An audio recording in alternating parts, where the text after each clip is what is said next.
Yo, what's up everyone? It's OMNI Wizard, and today we're checking out what if Harry could rewrite every spell that failed to kill him. Drop a like if you're hyped. Subscribe for daily content. Let's get this story started. Chapter 1. The first rewrite. There is a version of that night that everyone tells. A green light. A woman's scream cut short.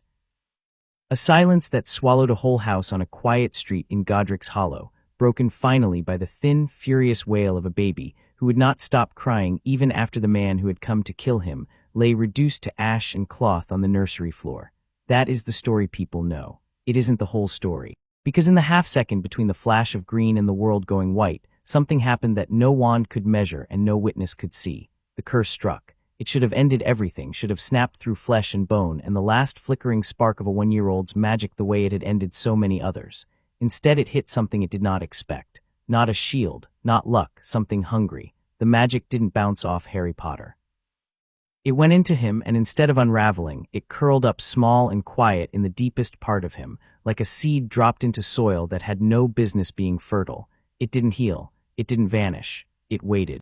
10 years later, it was still waiting. Harry Potter was 11 years old, and he had never once in his life won a fight against Dudley Dursley by throwing a punch, but somehow he had never lost one either. It was a fact that irritated his cousin to no end. Dudley was bigger, stronger, backed by 3 friends who thought pushing smaller boys into hedges was the height of comedy, and yet whenever he actually squared up to Harry, something would happen. A shoelace would come untied at exactly the wrong moment. A gust of wind would knock him sideways. Once memorably, a wasp had flown directly up his nose the instant his fist drew back, and he'd spent the next 10 minutes shrieking around the schoolyard while Harry watched with his arms folded and an expression of polite, unbothered interest. "You did that," Dudley had gasped, tears streaming, snot bubbling. "You did that, you little freak." "I'm standing 3 feet away from you, Dudley," Harry said. "I don't control wasps." He didn't, as far as he knew. But there was a part of him, small, quiet, easy to ignore most days, that had started paying very close attention whenever anyone tried to actually hurt him. Not annoy him, not embarrass him, hurt him. It was a distinction his body seemed to understand long before his mind caught up.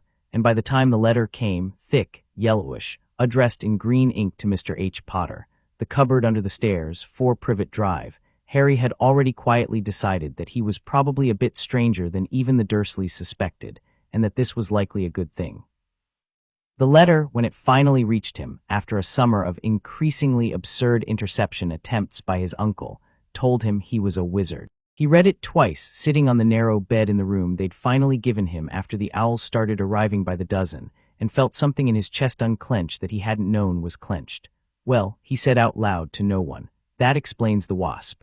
Diagon Alley was loud and bright and smelled of cauldron polish and old parchment, and Harry loved it instantly, the way you love the first place that ever makes sense. Hagrid, enormous kind, weeping openly at the sight of him, bought him an owl he hadn't asked for and told him stories about his parents in a voice that kept cracking, and Harry listened to all of it with the strange, still attention of someone filing information away rather than merely feeling it. "Killed protecting you, both of them, best witch and wizard of their age." He didn't cry. He noted it the way you note a fact that will matter later, and moved on, because there was a wand shop to visit, and Hagrid was already 3 pints into a story about a dragon he definitely never actually owned. The wand chose him in Ollivander's dim little shop between one breath and the next, holly and phoenix feather, 11 inches, and the old man's pale eyes had gone strange and thoughtful in a way that made the back of Harry's neck prickle. "Curious," Ollivander murmured. "Curious indeed." "What's curious?" "The phoenix from whom this feather came gave another feather, just one other. It is curious that you should be destined for this wand when its brother, why, its brother gave you that scar." Harry touched the lightning bolt on his forehead without thinking. "So he's got the brother wand." "Yes, and it's more powerful, or we must not talk in such terms. Wands choose wizards, Mr. Potter. It is not always clear why." Ollivander looked at him a moment longer than was comfortable. "I think we must expect great things from you. After all, he who must not be named did great things. Terrible, yes, but great." Harry didn't say what he was thinking, which was, terrible and great aren't opposites, are they? He paid for his wand, thanked Hagrid for the ice cream, and put the thought away with all the others, in the same quiet room in his mind where the wasp lived, and the shoelace, and the wind that always seemed to know when to blow. The Hogwarts Express thundered north the next month, and Harry Potter met Ron Weasley over a compartment full of spilled every flavor beans and an argument about the merits of chocolate frog cards, and liked him immediately, the way you like someone who laughs easily and doesn't pretend to be impressed by anything, including once he worked out who Harry was, the scar. Blimey, Ron said, staring anyway, because 11-year-olds are only human. Is it true? Did you really? I was one.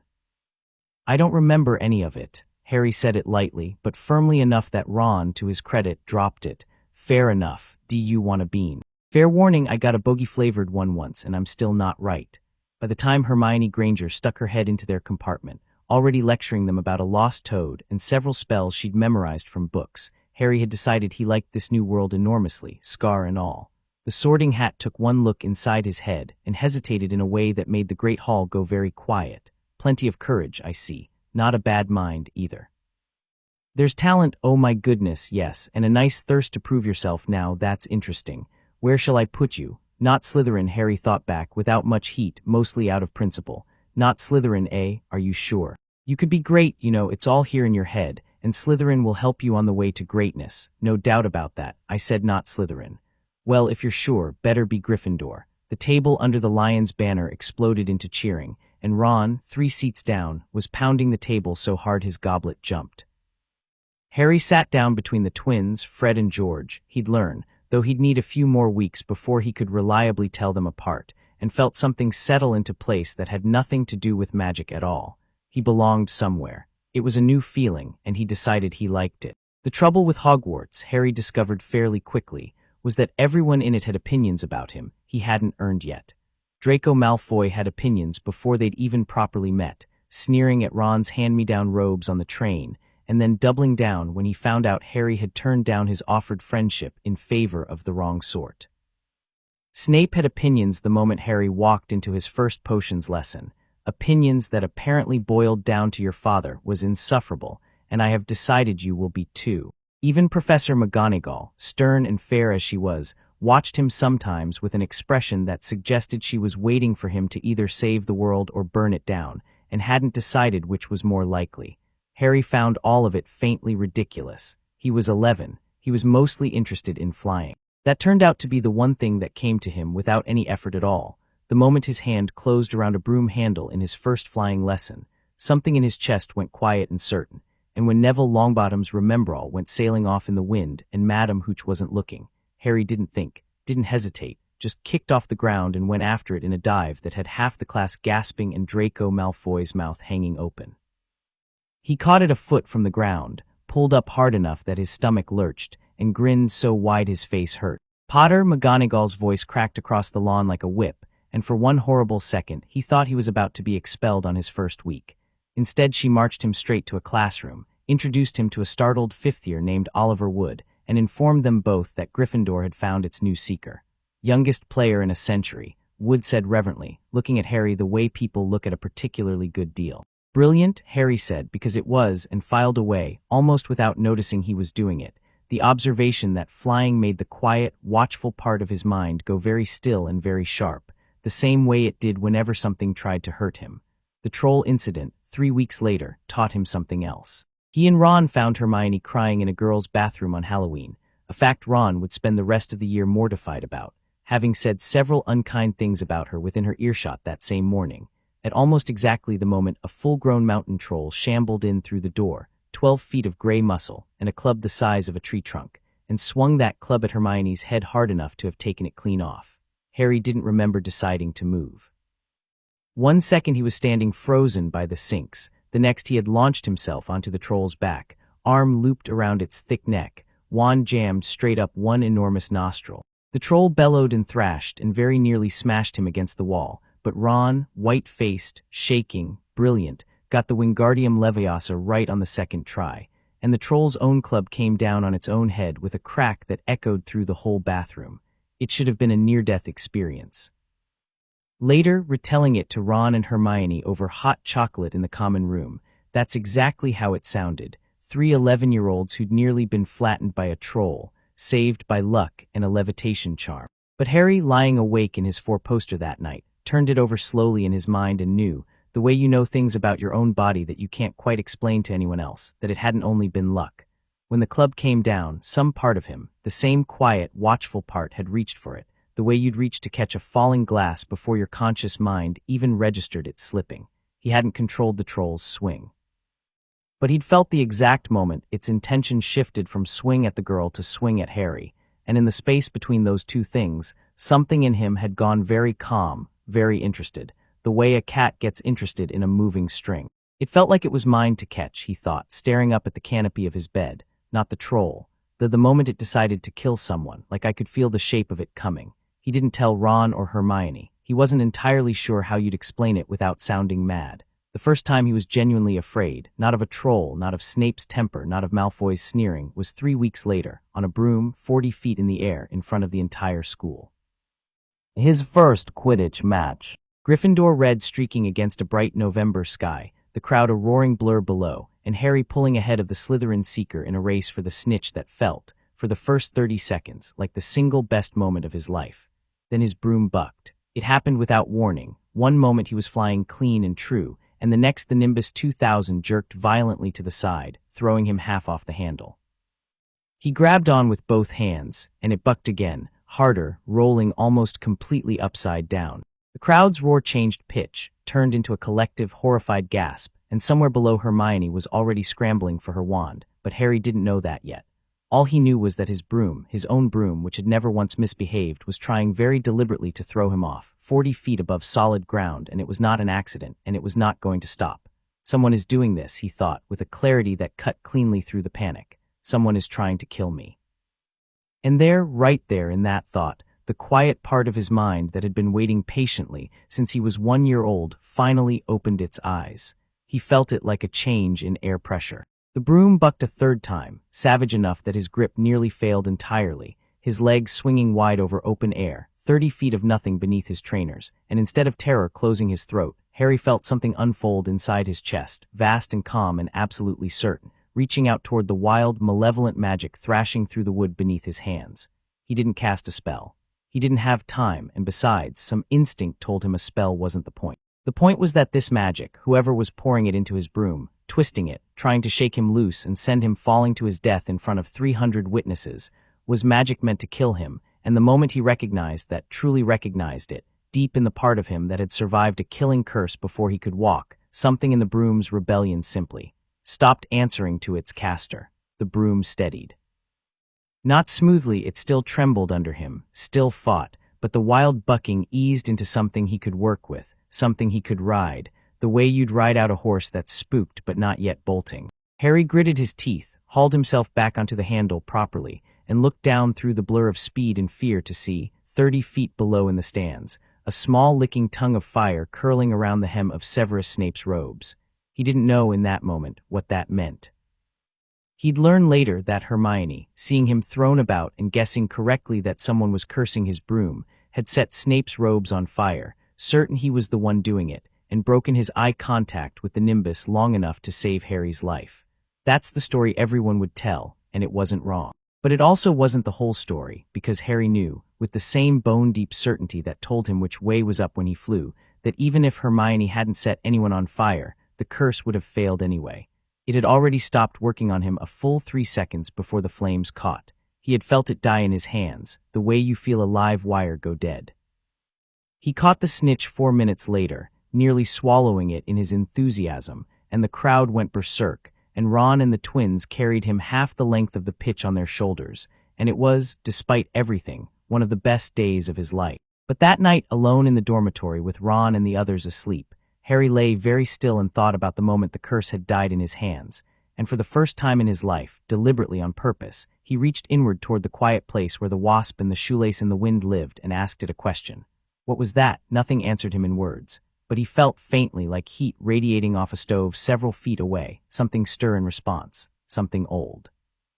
Something that had been sitting patient and coiled inside him since before he could speak, waiting for exactly this moment, waiting for him to finally notice it and ask. He fell asleep with his hand pressed flat against his own chest, and dreamed for the first time in years of green light, 2 floors below the Gryffindor common room, in an empty classroom that smelled of dust and old chalk. A very different conversation was taking place. "You are certain," Lucius Malfoy said, "that the boy's broom simply stopped." "I am certain of what I saw," Quirinus Quirrell said, and his stutter had entirely vanished, his voice gone flat and precise in the empty room the way it never was in front of students. He looked in that moment like a man wearing another man's skin slightly too loosely.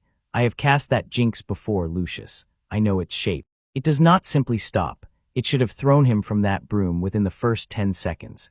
It fought me for nearly a full minute, and then it died as though someone had reached inside it and pulled the magic out by the root. Lucius Malfoy did not enjoy being summoned to shadowy corridors for conversations he suspected the Dark Lord himself was listening in on. Riding along in whatever fashion, he currently occupied Quirrell's ruined mind, but he had learned a long time ago that survival in this particular game required attending to unpleasant meetings promptly and with the appearance of enthusiasm. Perhaps the Granger girl's fire distracted you. The curse died before the fire caught. Quirrell's mouth twisted, or perhaps it was the thing behind his eyes twisting it. I felt it happen. Do not patronize me, Lucius. I am not some ministry fool who cannot tell the difference between a spell interrupted and a spell that has been unmade. Lucius considered this, weighing it the way he weighed everything, not for truth particularly, but for usefulness. You think the boy did something? I think, Quirrell said slowly, and something in his voice made the hair on Lucius's arms rise, because it was not quite Quirrell's voice at all anymore, that we must be more careful than we anticipated. My master believes the boy no more than a lucky child with his mother's protection worn thin around him. I am no longer certain that is the whole truth. What would you have me do? Nothing, for now. A thin, unpleasant smile. Watch, report. And Lucius, the diary, is it secure? Lucius's hand drifted unconsciously to the inner pocket of his robes where a small black book sat wrapped in cloth, warm in a way books had no business being warm. It is secure. Good. It may yet prove useful, whatever happens here. Whatever the boy is becoming, Quirrell or the thing wearing him turned toward the door, robes settling oddly around a frame that seemed, for one flickering instant, to hold the shadow of a second, taller shape standing just behind it. Keep it safe, Lucius, and do try not to be seen leaving Hogwarts grounds at this hour. It would raise questions we cannot yet afford to answer. Christmas came, and with it Harry's first proper look at the thing hidden 3 floors down, behind a locked door, guarded by an enormous 3-headed dog that Hagrid, with characteristic subtlety, had all but confirmed the existence of over too many rock cakes and too much tea. He and Ron and Hermione worked it out in pieces, the way children do. Hagrid's slip about Fluffy and someone called Nicholas Flamel, the scorch marks and troll bogies and general chaos surrounding the 3rd-floor corridor, Snape's limp after Halloween that lined up rather too neatly with a bite from a very large dog. Hermione found the answer in a library book, practically vibrating with the thrill of research solved. The Philosopher's Stone, eternal life, endless gold.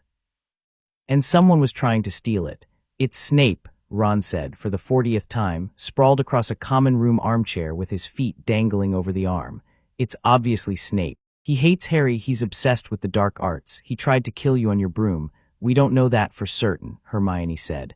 I know what I felt, Harry said quietly, and something in his tone made both of them look at him properly. He hadn't told them about the curse dying in his hands, hadn't told anyone, but he'd told them in careful, deliberate words that he was certain someone had cursed his broom on purpose, that it wasn't an accident of wild magic, that whoever it was had meant specifically for him to fall. Ron's ears had gone red with fury on his behalf. Hermione had gone very quiet and very pale and said, "Then we have to be careful. If someone at this school is actually trying to kill you, Harry, we can't just—" "I'm not scared of Snape," Harry said, and it wasn't bravado. It was simply true, in a way that surprised even him a little when he said it out loud. He turned it over afterward and found that underneath the words was something solid, something that hadn't been there in September. He'd spent his whole life being smaller than the people trying to hurt him, smaller than Dudley, smaller than his uncle's temper, smaller than a world that hadn't wanted him in it. But the broom had tried to kill him and had died in his hands instead, and some new, quiet certainty had taken root in the wake of that, whispering that whatever was coming for him next would find him rather less easy to kill than it expected. He didn't say any of that to Ron and Hermione. He just said, "Whatever's happening, we should probably figure it out before it figures out us," and that, at least, they could all agree on. By the time June rolled around and exams loomed and Hagrid let slip, in a fit of drunken panic, that he'd told a stranger in a pub exactly how to get past the 3-headed dog, a flute of all things, a simple lullaby to send it to sleep, the 3 of them knew, with the particular certainty of children who have decided to be heroes, that someone was going to go through that trapdoor that very night, and that it wasn't going to be them who let it happen. McGonagall wouldn't listen. Dumbledore had been called away from the school by an urgent, suspicious letter from the ministry that Harry was fairly certain hadn't come from the ministry at all. There was no one left to tell, and the only people who could act tonight were 3 first-years with a set of half-formed suspicions, and in Harry's case something else, something waiting. "We could get expelled," Hermione said, standing at the mouth of the third-floor corridor at 11 o'clock at night, wand shaking very slightly in her grip. "We could get killed," Ron said. "Or," Harry said, "we could stop whoever's about to steal the stone before they use it to bring back the most dangerous dark wizard in a century. I know which one I'm choosing." He said it simply, without heroics, the way you'd state a plan for getting a Quidditch tactic right, and something about the flatness of his certainty settled both of them. Fluffy slept, lulled by a harp playing itself in the corner. Someone had already been through then. Devil's snare grabbed at them below the trapdoor, and Hermione, sharp as ever even with panic thick in her throat, got them free with a burst of blue flame. A room of enchanted flying keys cost them 10 minutes and a bruised shoulder each, Harry darting and diving through the air on a broom that answered to him now with a trust it hadn't shown in September. A chessboard the size of a room made Ron sacrifice himself with a calm, terrible courage that Harry never forgot, knocked unconscious on cold stone while his king was checkmated around him. And then it was just Harry, alone, walking into the final chamber, torches guttering to life around a room that smelled of dust and something colder underneath the dust, something old and hungry that made every instinct he had stand up at once. Professor Quirrell was standing in front of the mirror of Arist, and he was smiling in a way Quirrell had never smiled once in 9 months of stuttering, nervous lessons. "Harry Potter," he said, and his voice had none of its usual tremor. It came out smooth and cold, and underneath it, Harry realized with a lurch, there was a second voice, thinner, colder still, layered so close beneath the first that they'd almost merged into one sound. "Professor," Harry said, and was faintly pleased to note that his own voice came out steady. "I did wonder why you always smelled like garlic. Not just the vampires, then, trying to keep something else away, too." Quirrell's smile widened unpleasantly. "Clever boy." "Yes, Professor Snape has spent all year suspecting me of far worse things than he realized, and I've spent all year encouraging it. Poor unpleasant man, so very easy to point a finger at." He gestured almost lazily at the mirror behind him. "I don't suppose you know what this shows." "Whatever you want most," Harry said, and even as he said it, some part of him, the quiet part, the cold part, went very still, the way it had on the broom, the way it had with the troll. "Attention, focus, threat. I see myself," Quirrell said softly, "presenting the stone to my master, but how to get it out of the mirror?" "Use the boy," said the second voice, and it came from nowhere Harry could see, thin and rasping and impossibly, horribly familiar in a way he couldn't place, until Quirrell's fingers went to his own turban and began, unhurriedly, to unwind it. Harry's whole body went cold. The face on the back of Quirrell's head was barely a face at all, chalk-white, slitted crimson eyes, no nose to speak of, a mouth that had never learned to smile properly and instead simply stretched. It looked at Harry the way a starving man looks at food. "Harry Potter," Lord Voldemort whispered, and the room seemed to grow colder around the sound of his own name spoken in that voice. "See what I have become. Mere shadow and vapor. I have form only when I can share another's body. But there have always been those willing to let me into their hearts and minds." His crimson eyes gleamed. "Unicorn blood has strengthened me these past weeks. Faithful Quirrell here has carried out my orders. But I need more than that. I need the stone. And I need you, Harry, to get it for me." Every reasonable part of Harry's mind, the part that had lived 11 years under a staircase, the part that flinched from raised voices and expected the worst, told him to run. He didn't move. "Why would I do that?" he asked instead, and his voice came out cold and level, and somewhere behind Voldemort's crimson eyes something flickered, not quite surprise, but close. "Because," Quirrell said, turning fully now so that Voldemort's ruined face regarded Harry directly over the top of his own skull, an image so wrong it made Harry's stomach turn, even as the quiet, coiled thing in his chest kept its focus perfectly still. "The alternative is that I kill you now, and take my chances retrieving the stone another way. I would rather not. You have proven remarkably resilient, Harry Potter, and I confess a certain scholarly curiosity as to why. But I am not a patient man, and I have waited 10 years already." "10 years is nothing," Harry said. "You've been a bit of vapor hiding in the Albanian forests, from what I hear. I don't imagine time moves very fast when you're a ghost with a grudge." Quirrell's Voldemort's face contorted, whether in fury or something closer to reluctant amusement. Harry couldn't tell and didn't much care. "You have your mother's tongue, sharp, foolish. It did not save her." "No," Harry agreed.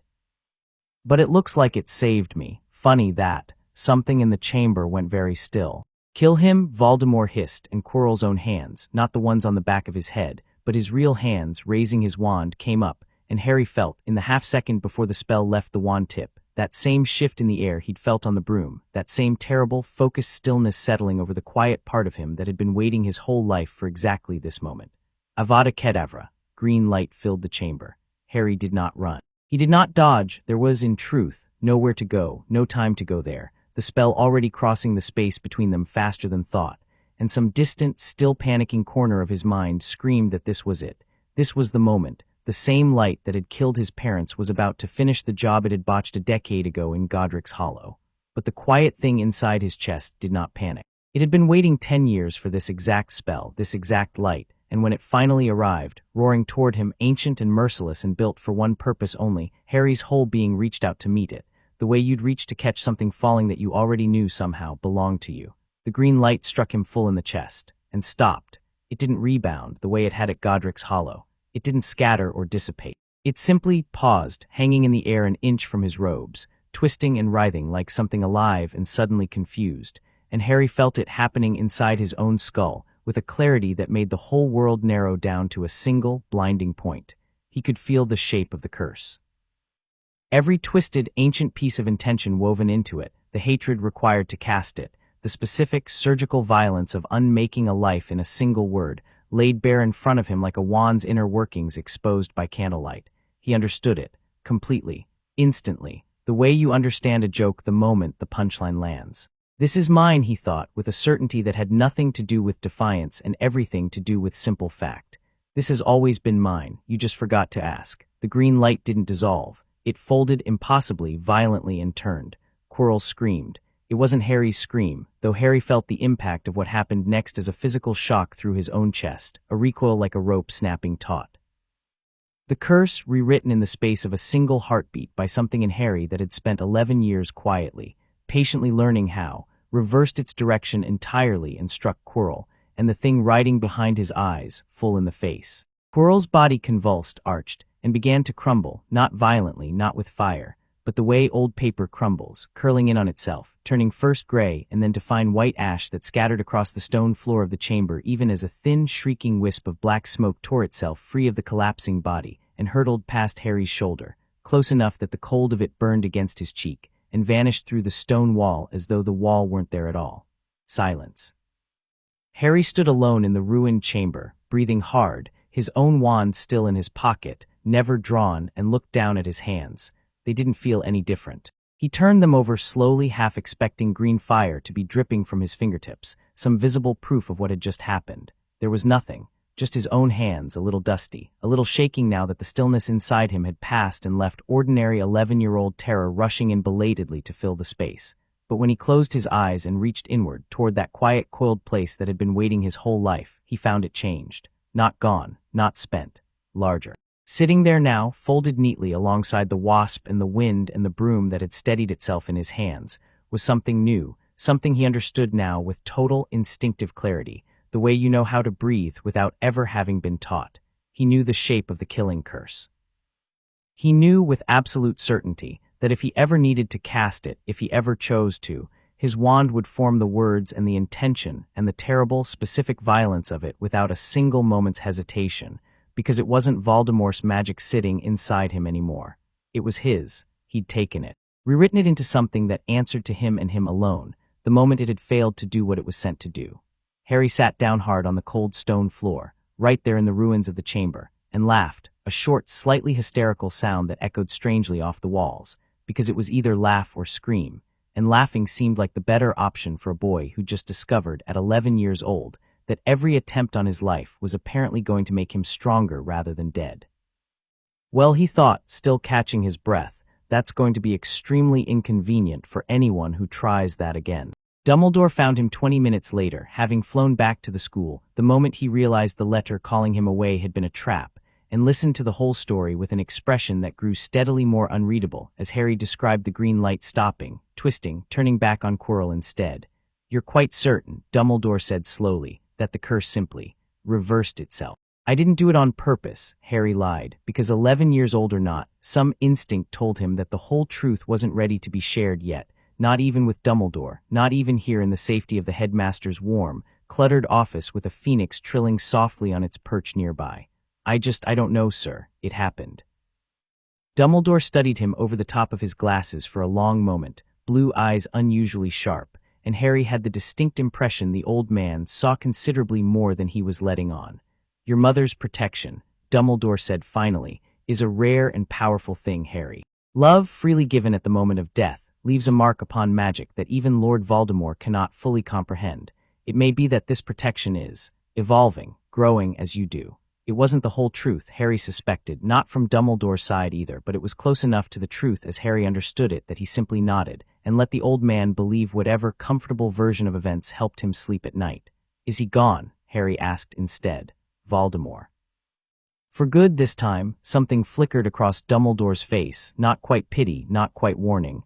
I fear not, Harry. What you saw tonight was barely a shadow of him, a wisp of a soul, clinging to life through means I do not fully understand, and desperate enough to try inhabiting even so unwilling a host as poor Professor Quirrell.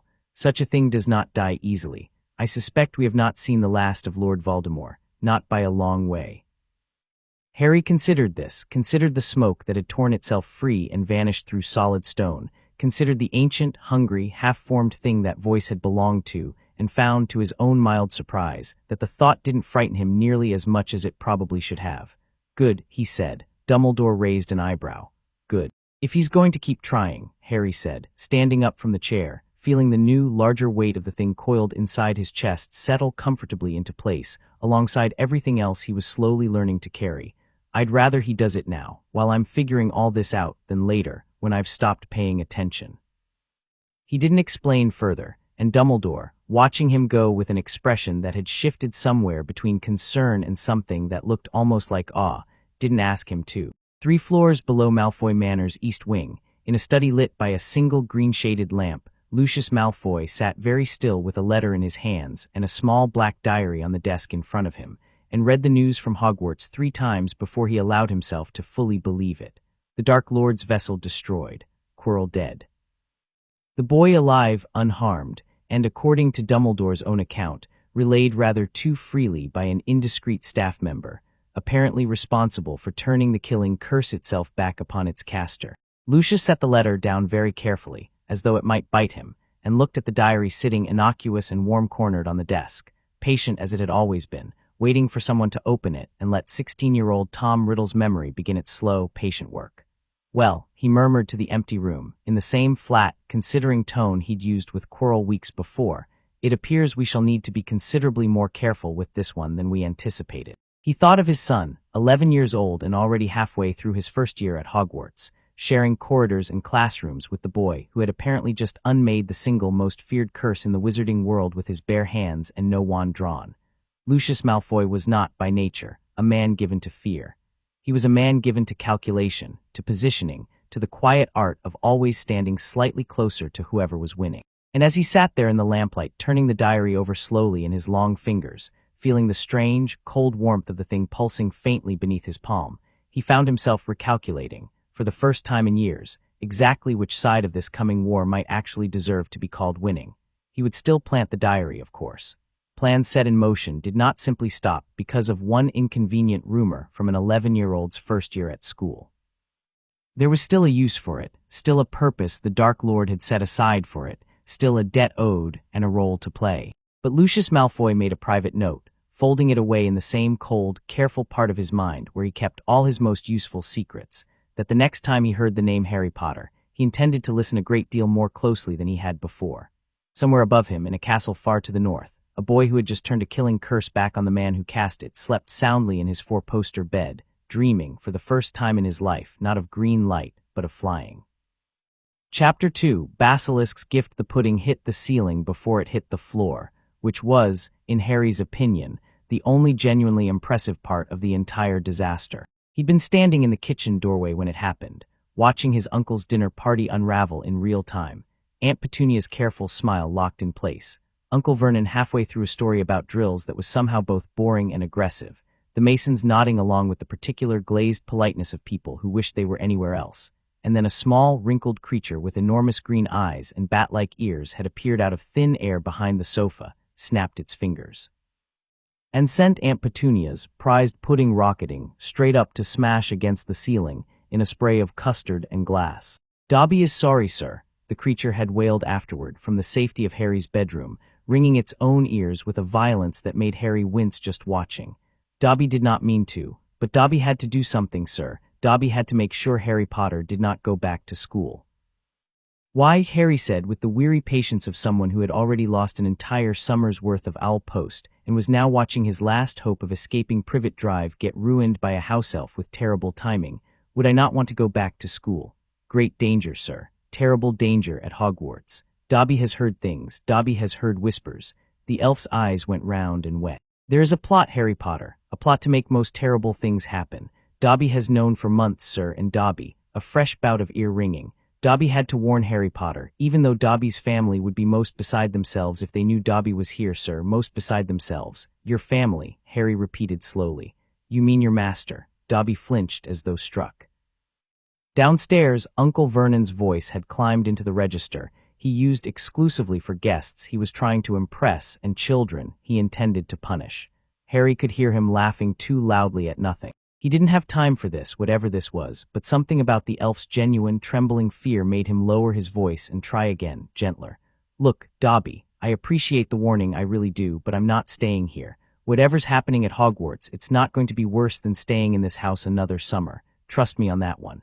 Harry Potter must stay where he is safe." Dobby's voice climbed to a shriek loud enough that Uncle Vernon's laughter downstairs actually paused mid-syllable. And that was when the second pudding, the emergency one, Aunt Petunia's backup, sitting innocently on the counter downstairs, exploded across the dining room, and everything after that happened very fast in the way that disasters do.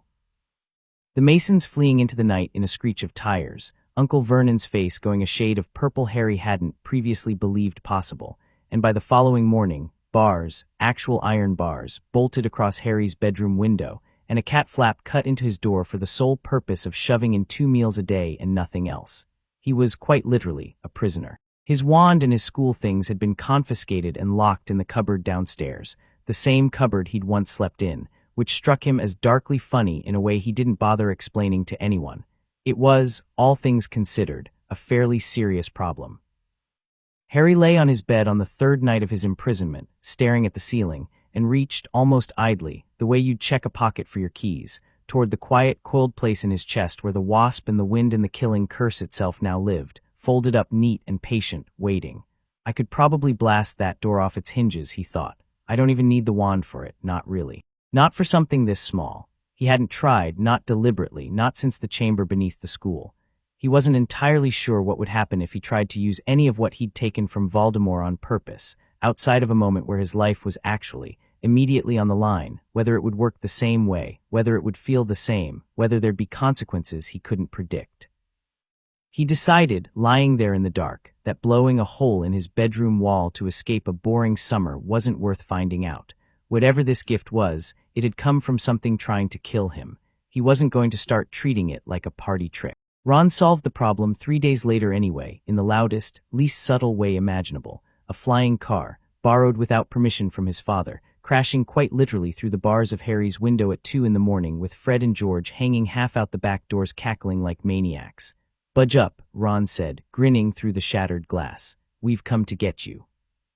Harry looked at the car, an ancient turquoise Ford Anglia, hovering impossibly outside a second-floor window, clearly enchanted to within an inch of its structural integrity, and started laughing so hard he had to sit down on his trunk. "You couldn't have just written back and told me to climb out the window. Where's the fun in that?" George said, hauling Harry's trunk through the opening with more enthusiasm than care. It took them 20 increasingly chaotic minutes to load his belongings, wake Hedwig into a fury of indignant screeching, and get Harry himself wedged into the back seat, and the whole time Uncle Vernon's furious shouting echoed up the stairs behind them, growing closer, and Harry thought, not for the first time, that he had never in his life been quite so glad to see a car.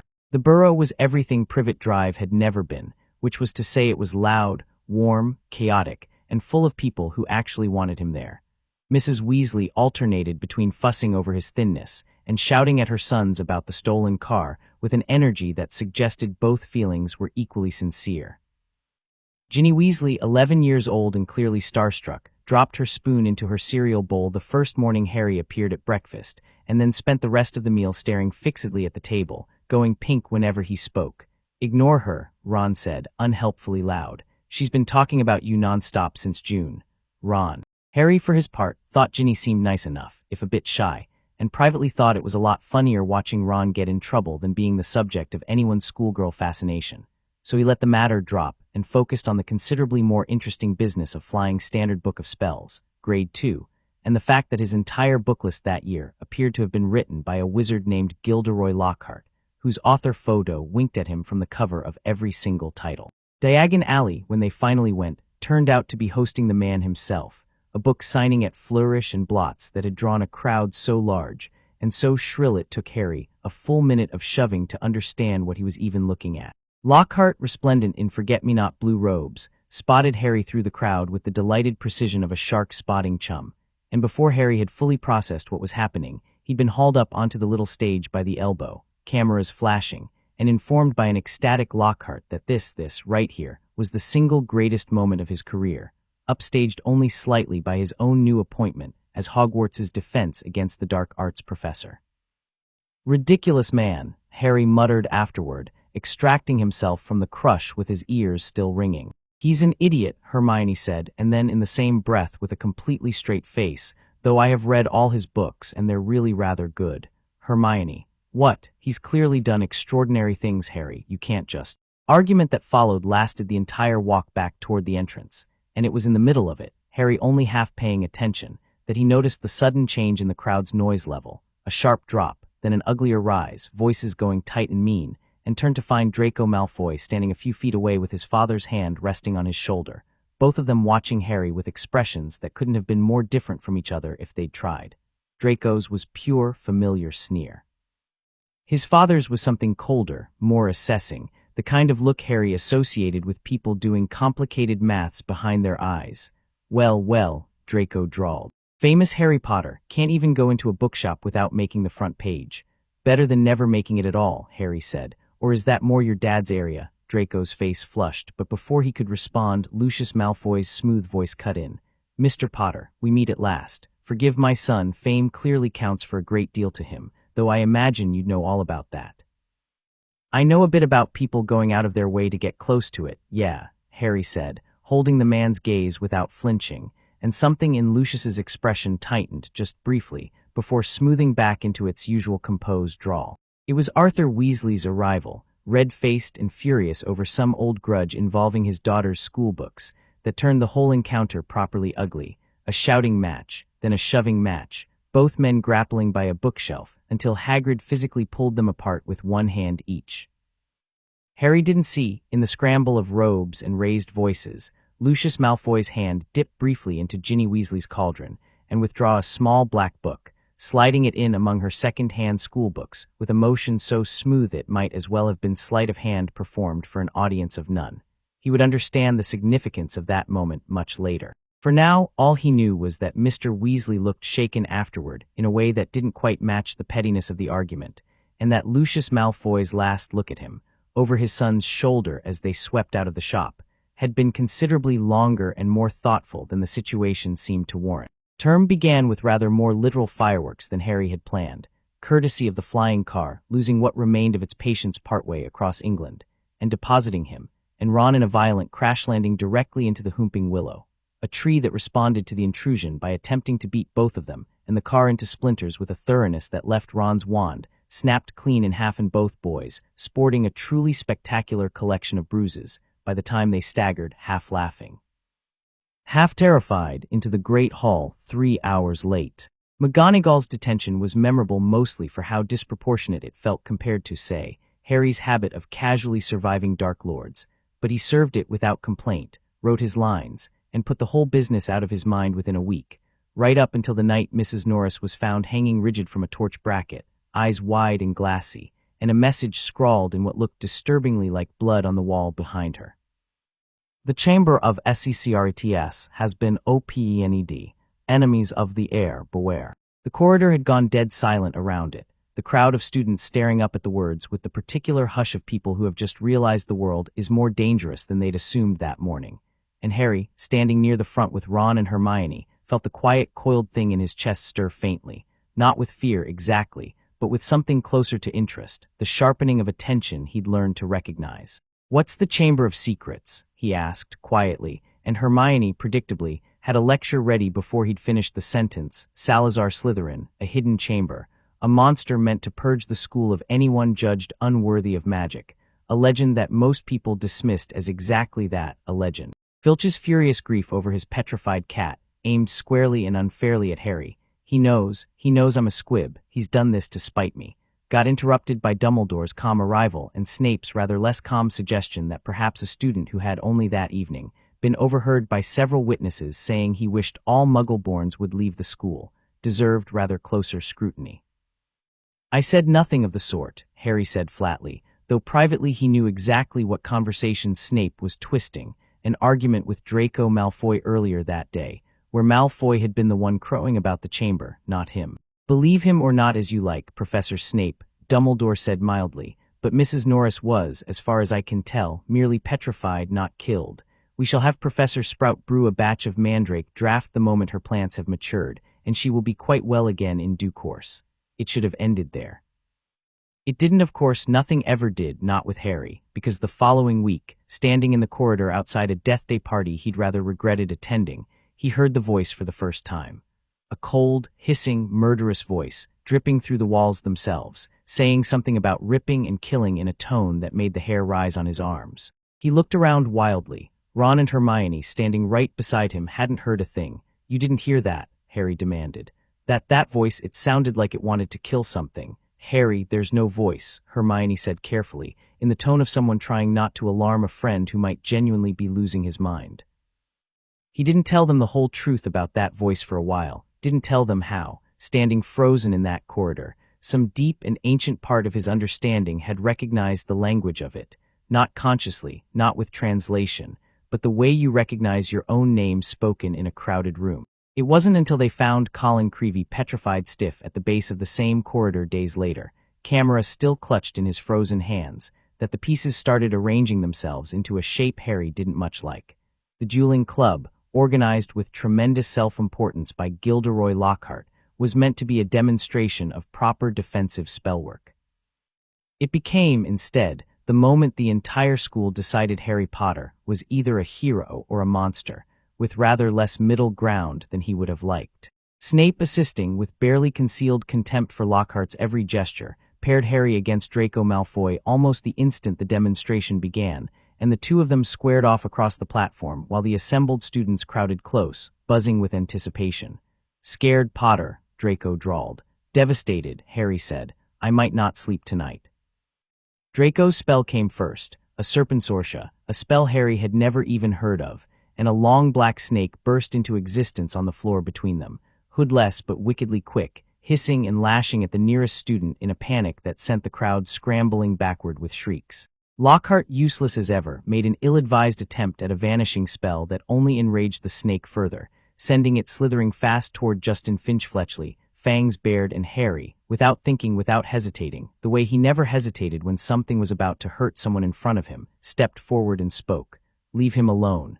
The words came out wrong, not English. A low, hissing string of sound that didn't feel like it belonged in his own mouth, and the snake, mid-strike, froze, then coiled back, docile as a house cat, and turned its blunt head toward Harry as though awaiting further instruction. The silence that followed was absolute. "Harry," Ron said slowly into the ringing quiet, "since when can you speak snake?" He hadn't known he could until the moment he did it, and the horrified murmur rippling through the crowd told him plainly enough what it meant, that a language associated in the entire wizarding world's collective memory, exclusively with Salazar Slytherin and his most famous, most feared descendant, had just come out of Harry Potter's own mouth in front of half the school. "I was trying to stop it attacking someone," Harry said, loudly, to the room in general, his voice hard with a flash of genuine anger.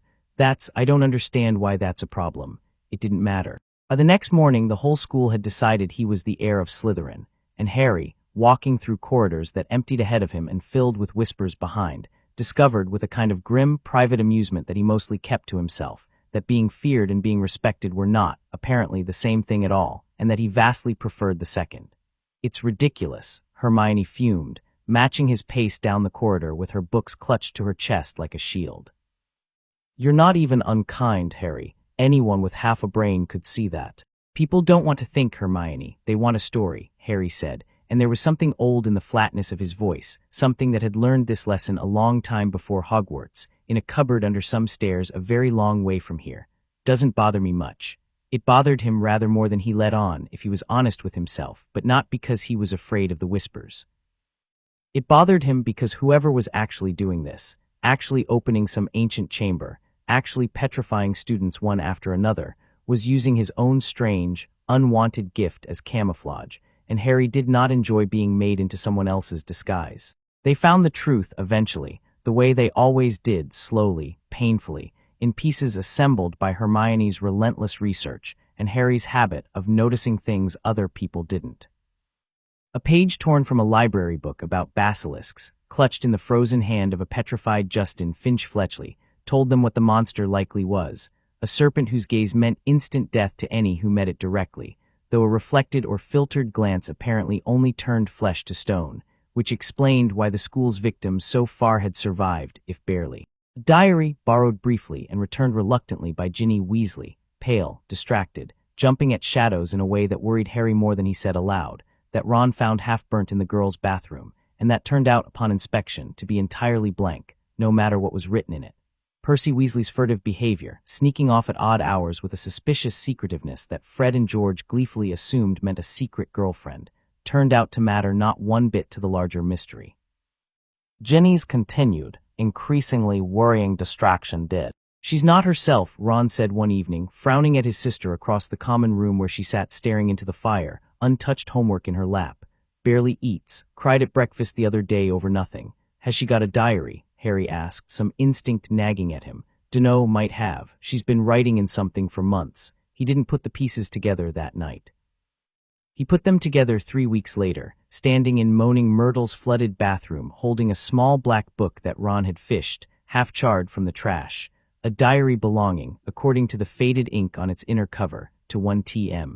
Riddle, dated 50 years earlier, and watching, with a growing chill that had nothing to do with the cold water pooling around his shoes, as ink from his own accidentally spilled bottle sank into the blank page and was, impossibly, absorbed.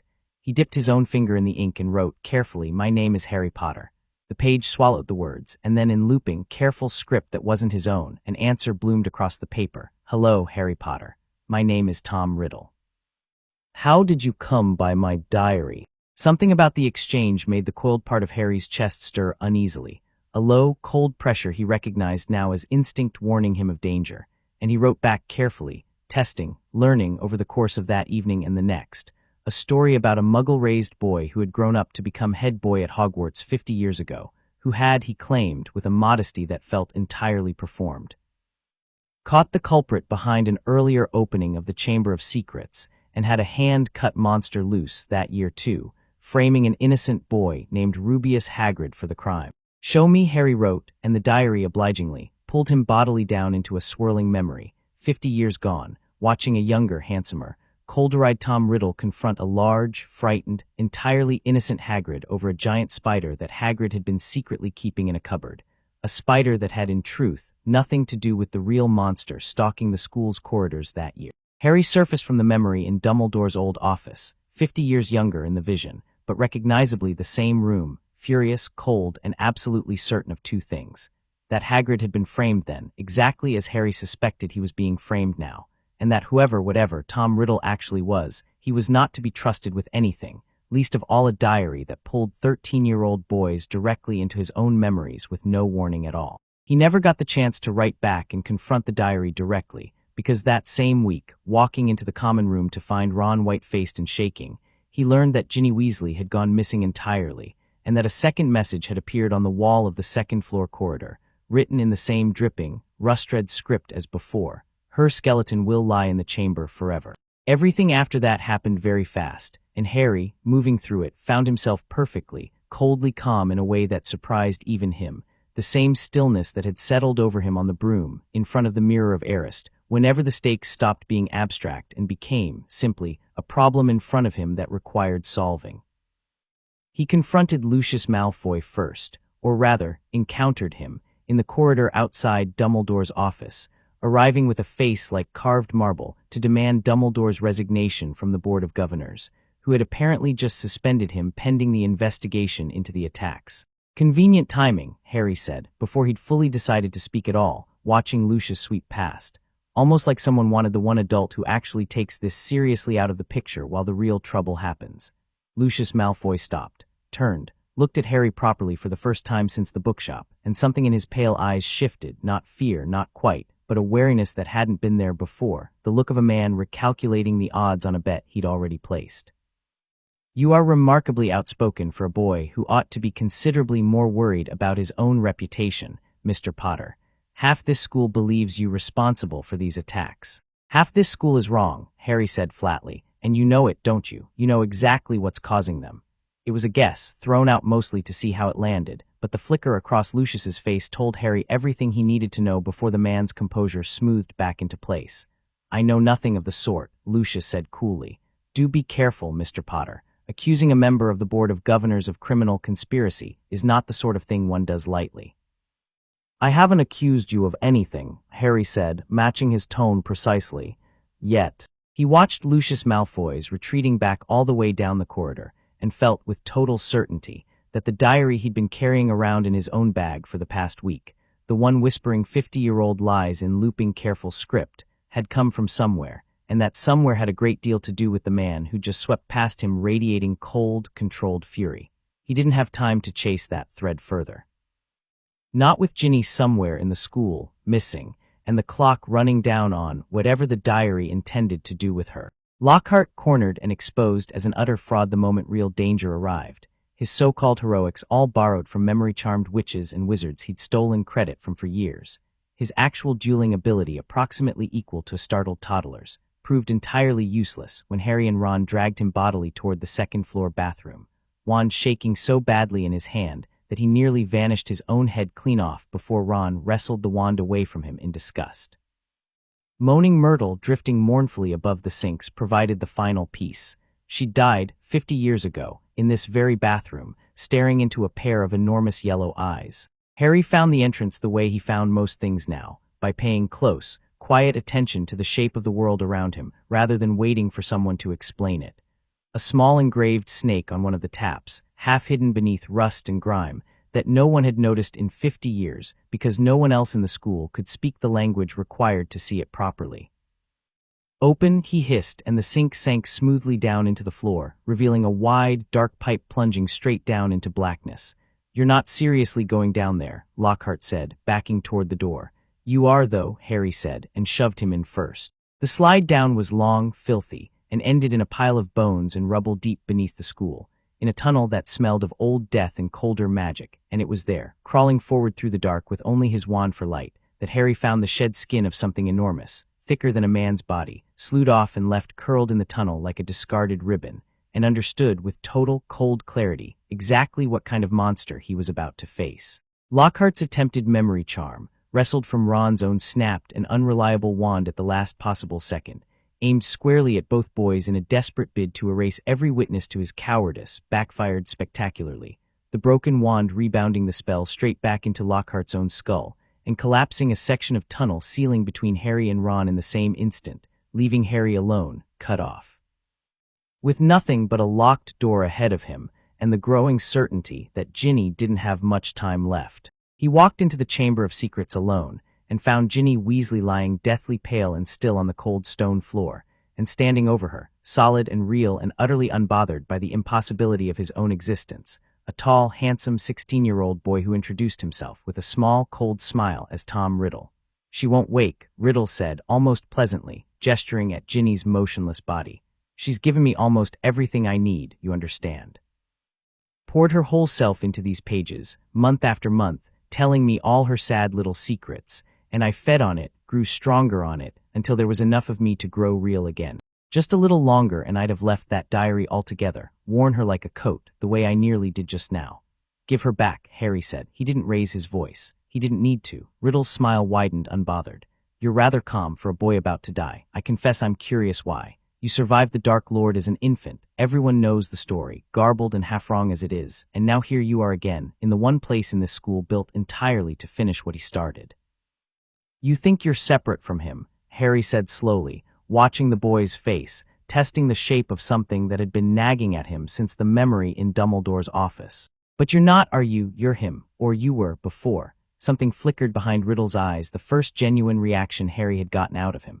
Clever, Riddle said softly. Very clever for a boy who spent the last hour crawling through sewage. Yes, Lord Voldemort is my past, my present, and my future, Harry Potter. He drew a wand from his sleeve, Ginny's own wand, Harry realized with a jolt, and twirled it lazily between his fingers.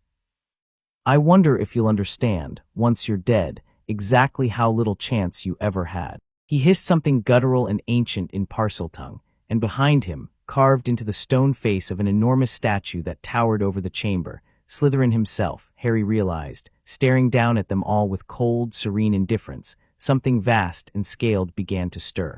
The basilisk unspooled from the statue's open mouth in a rush of green-black scales, 60 feet of muscle sliding free with a speed that seemed impossible for something that size, and Harry, already moving, already diving sideways behind a fallen pillar, felt the quiet, coiled thing in his chest come fully, instantly awake, not with fear, but with the same terrible clarity he'd felt in front of the Mirror of Erist. This can kill me with a look. This isn't a curse I can rewrite before it lands. I have to survive it first. Fawkes arrived in a blaze of gold and crimson exactly as the basilisk's massive head swung toward the sound of Harry's scrambling retreat, and the phoenix dove straight at the creature's face, talons raking, and Harry, flat against the stone, refusing to look up, refusing to meet those eyes even by accident, heard a sound like tearing paper and understood, distantly, that Fawkes had just blinded the monster entirely. The basilisk shrieked, a sound that seemed to shake the whole chamber, and Riddle's furious voice cracked out across the stone. No, leave the bird, kill the boy, don't let him near me, kill him.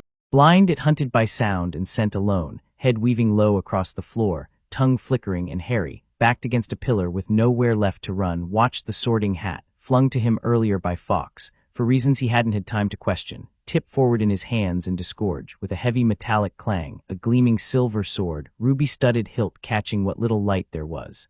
He didn't hesitate. He'd stopped hesitating months ago, somewhere between a rebounding broom curse and a screaming, disintegrating professor. The basilisk struck. Harry swung. The blade went in clean, up through the roof of the creature's mouth, and the basilisk's whole massive body convulsed, throwing him hard against the statue's base. And in the same instant, the same terrible, unavoidable instant, one long, curved fang tore free of the creature's dying jaw and sank fully into Harry's forearm. Pain exploded up his arm like fire poured directly into his veins, and Harry, sliding down against cold stone with the basilisk's enormous body finally crashing lifeless to the floor beside him, felt the venom begin its work almost immediately, a spreading, burning cold that had nothing to do with temperature, creeping up past his elbow, toward his shoulder, toward his heart, faster than any poison should move, because basilisk venom did not politely wait for its victim to seek help. It killed, and it killed quickly, and there was no antidote known to wizard kind capable of stopping it once it had properly taken hold. Harry knew all of this, distantly, the way you know facts recited in a book. What he felt in the actual burning moment of it was something else entirely, the same reaching, coiling recognition he'd felt on the broom, in front of the mirror, the quiet part of his soul that had spent his whole life catching the things meant to end him finally opening its eyes and turning its full attention toward the venom eating through his arm. This wants to kill me, Harry thought, teeth gritted against pain that whited out the edges of his vision. Fine, let's see what it's made of. He didn't fight the venom the way you'd fight an enemy with a wand. He reached for it the same way he'd reached for the killing curse 11 months earlier, feeling out its structure, the ancient, patient poison, distilled from a creature born of dark magic 1,000 years old, built to end life with total, merciless efficiency. It was crude compared to the curse, simpler, but no less lethal, and no less his the moment it failed to finish him. The burning cold reached his shoulder, and Harry, slumped against the base of Slytherin's statue, with Ginny's still body a few feet away and Riddle's furious, disbelieving face swimming somewhere at the edge of his vision, felt the venom's advance simply, stop, not slow. Stop the way a fire starves the instant it runs out of air, and then, impossibly, begin to recede, drawn backward through his own veins by something in him that had decided, with quiet and total finality, that this poison had failed in its purpose and therefore belonged to someone new. He felt it settle alongside the wasp and the wind and the curse. Something ancient, something venomous, something that understood, on the most fundamental level a substance could understand anything, how to unmake a living body from the inside out. Mine, Harry thought, and pushed himself back up onto his feet on legs that shook only slightly, forearm throbbing with a dull, ordinary ache now instead of the fire of moments before, and looked across the chamber at Tom Riddle's furious, uncomprehending face. "That's not possible," Riddle said, and for the first time since Harry had met him, his voice had lost its lazy, condescending confidence entirely. "Nobody survives basilisk venom." "There is no cure, there didn't need to be a cure," Harry said, walking toward him now, steady, unhurried, the sword still gripped loosely in his uninjured hand. "I didn't survive it, I took it." He didn't fully understand, even as he said it, exactly what that meant for the future, didn't know yet what it would feel like to carry a basilisk's venom in his own blood, the way he carried a curse in his own magic. But he understood with total certainty that Tom Riddle's diary-bound memory had just made a very serious miscalculation in assuming this particular fight was already won. Riddle's composure cracked properly then, fury twisting his handsome young face into something uglier, and he lunged for the diary lying discarded near Ginny's still hand, meaning, Harry realized, to funnel whatever remained of his stolen strength back into it, to survive this the way he'd survived 50 years of quiet imprisonment on a shelf. Harry got there first. He didn't think about it, didn't debate it, didn't hesitate the way a smaller, more frightened boy might have. He simply drove the basilisk fang, still clutched loosely in his other hand from where it had broken free of the creature's jaw, straight through the diary's leather cover. Ink poured out of the wound like blood, black and endless, and Tom Riddle's translucent, furious form began to scream, a long, tearing, inhuman sound that echoed off the chamber's ancient stone and seemed to fold in on itself, growing smaller and thinner, until it winked out of existence entirely, leaving only silence and the faint, distant hiss of ink still dripping from the ruined book onto cold stone. Ginny Weasley stirred, blinked, sat up slowly, disoriented, staring around the chamber with wide, frightened eyes that found Harry's face and held there. "Harry," her voice cracked. Did I couldn't stop it. It was writing in me, I couldn't." "You're fine," Harry said, crouching beside her, and meant it with a certainty that seemed to reach her better than any comfort he could have found in words. "It's over. He's gone." She started crying then, the kind of shuddering, relieved crying that comes after real terror finally lets go, and Harry sat with her on the cold stone floor of the chamber and let her, because some things didn't need fixing with magic, only with patience, and he had learned over the past year that he had rather a lot of both when it mattered. They emerged from the chamber an hour later, Harry, Ginny, a still blank-faced and thoroughly memory-wiped Lockhart, and Ron, who dug his way through the collapsed tunnel with sheer stubbornness the moment he realized no one was coming to help him, into a school already transformed by the news racing ahead of them. Every petrified victim, they learned, had already begun to stir in the infirmary, freed the moment the diary's magic finally, fully died.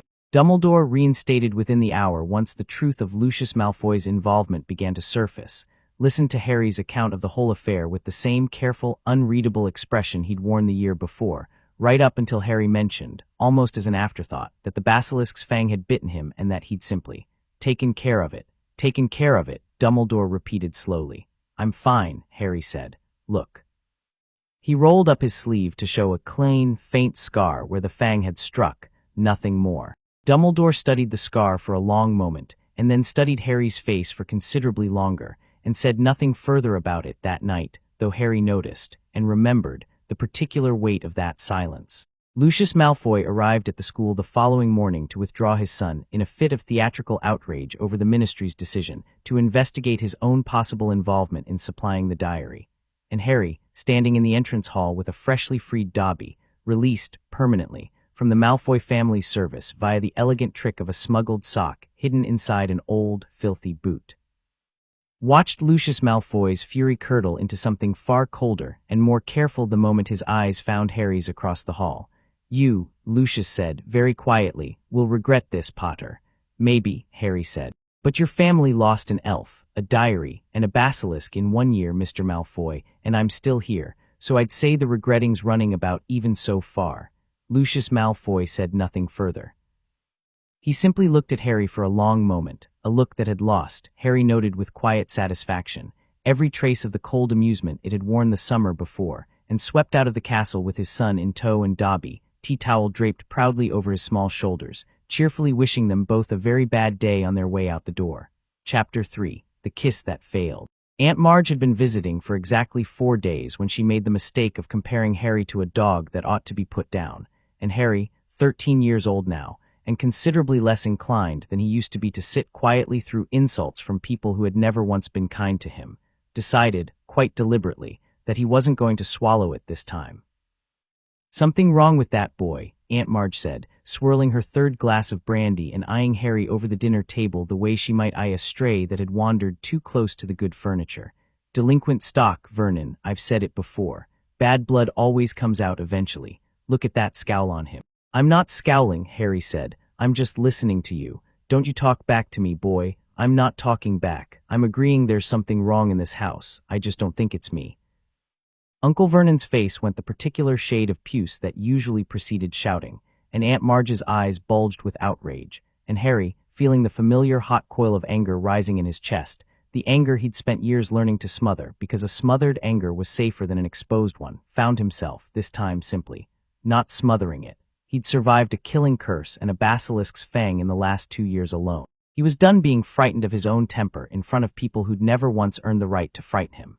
Aunt Marge's insults about his dead parents kept coming, a drunk woman's cruelty aimed at people who couldn't defend themselves anymore, and Harry, listening to her sneer about his father being a wastrel and his mother little better, felt something in him simply let go, the way you'd stop holding a door shut against wind that was going to get through eventually anyway. She began to swell.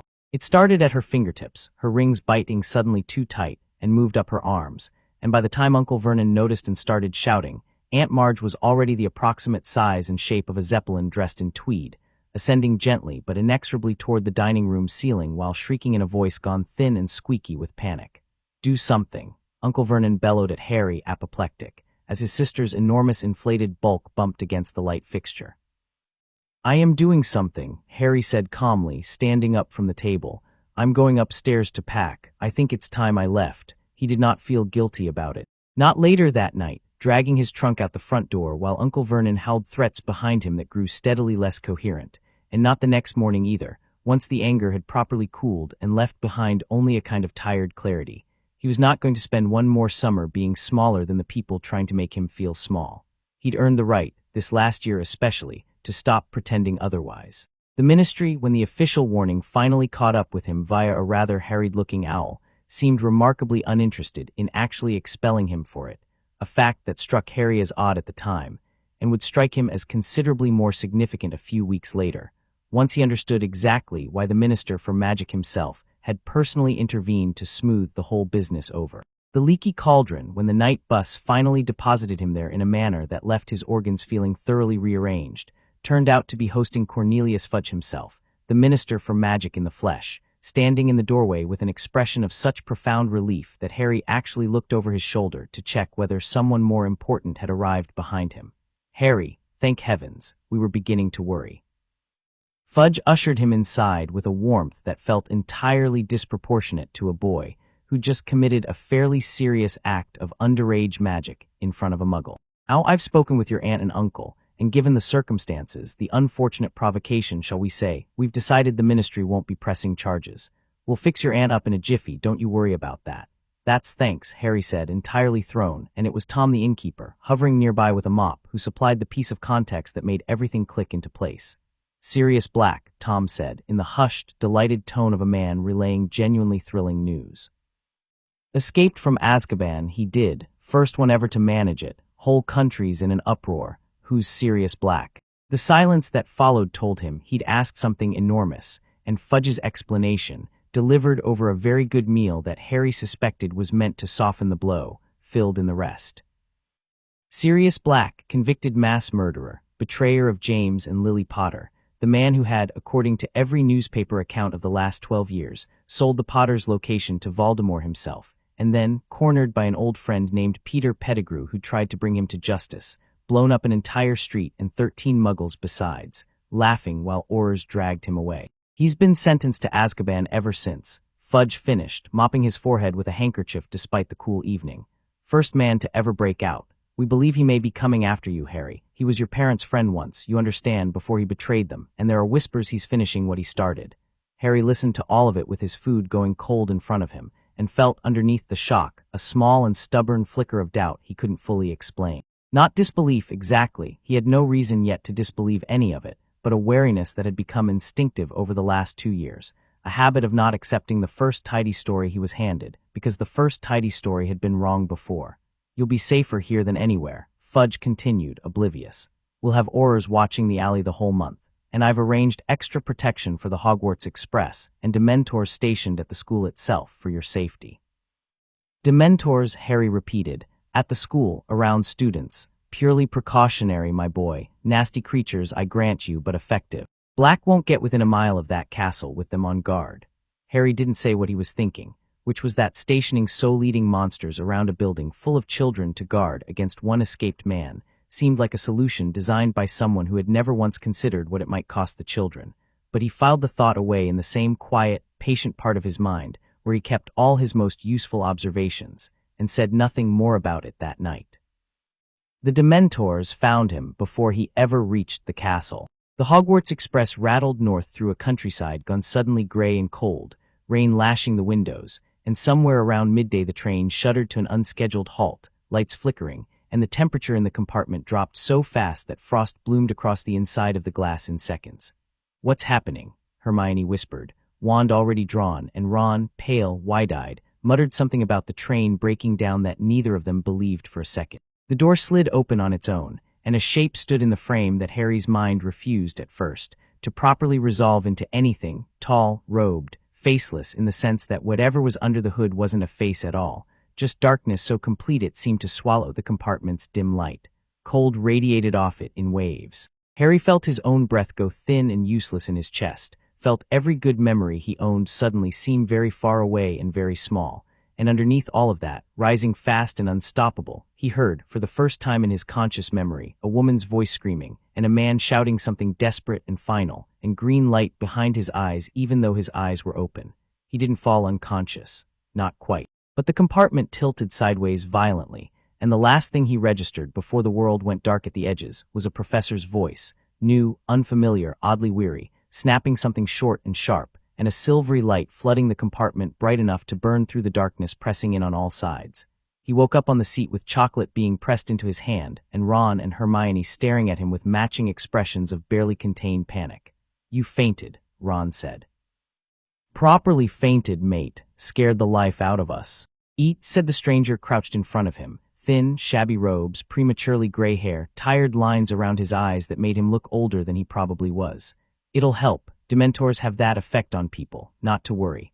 "Not to worry," Harry repeated, embarrassed and irritated in equal measure, forcing down a bite of chocolate that tasted absurdly wonderful. "Everyone else looks fine." "Everyone else hasn't got quite the same history with them," the man said, not unkindly, and something in his tone told Harry he understood exactly what had happened, even if he wasn't saying so outright. The stranger introduced himself as Remus Lupin, the new defense against the dark arts professor, and left the compartment shortly after to have, Harry gathered later, a rather pointed word with the Dementor still hovering somewhere along the train's length.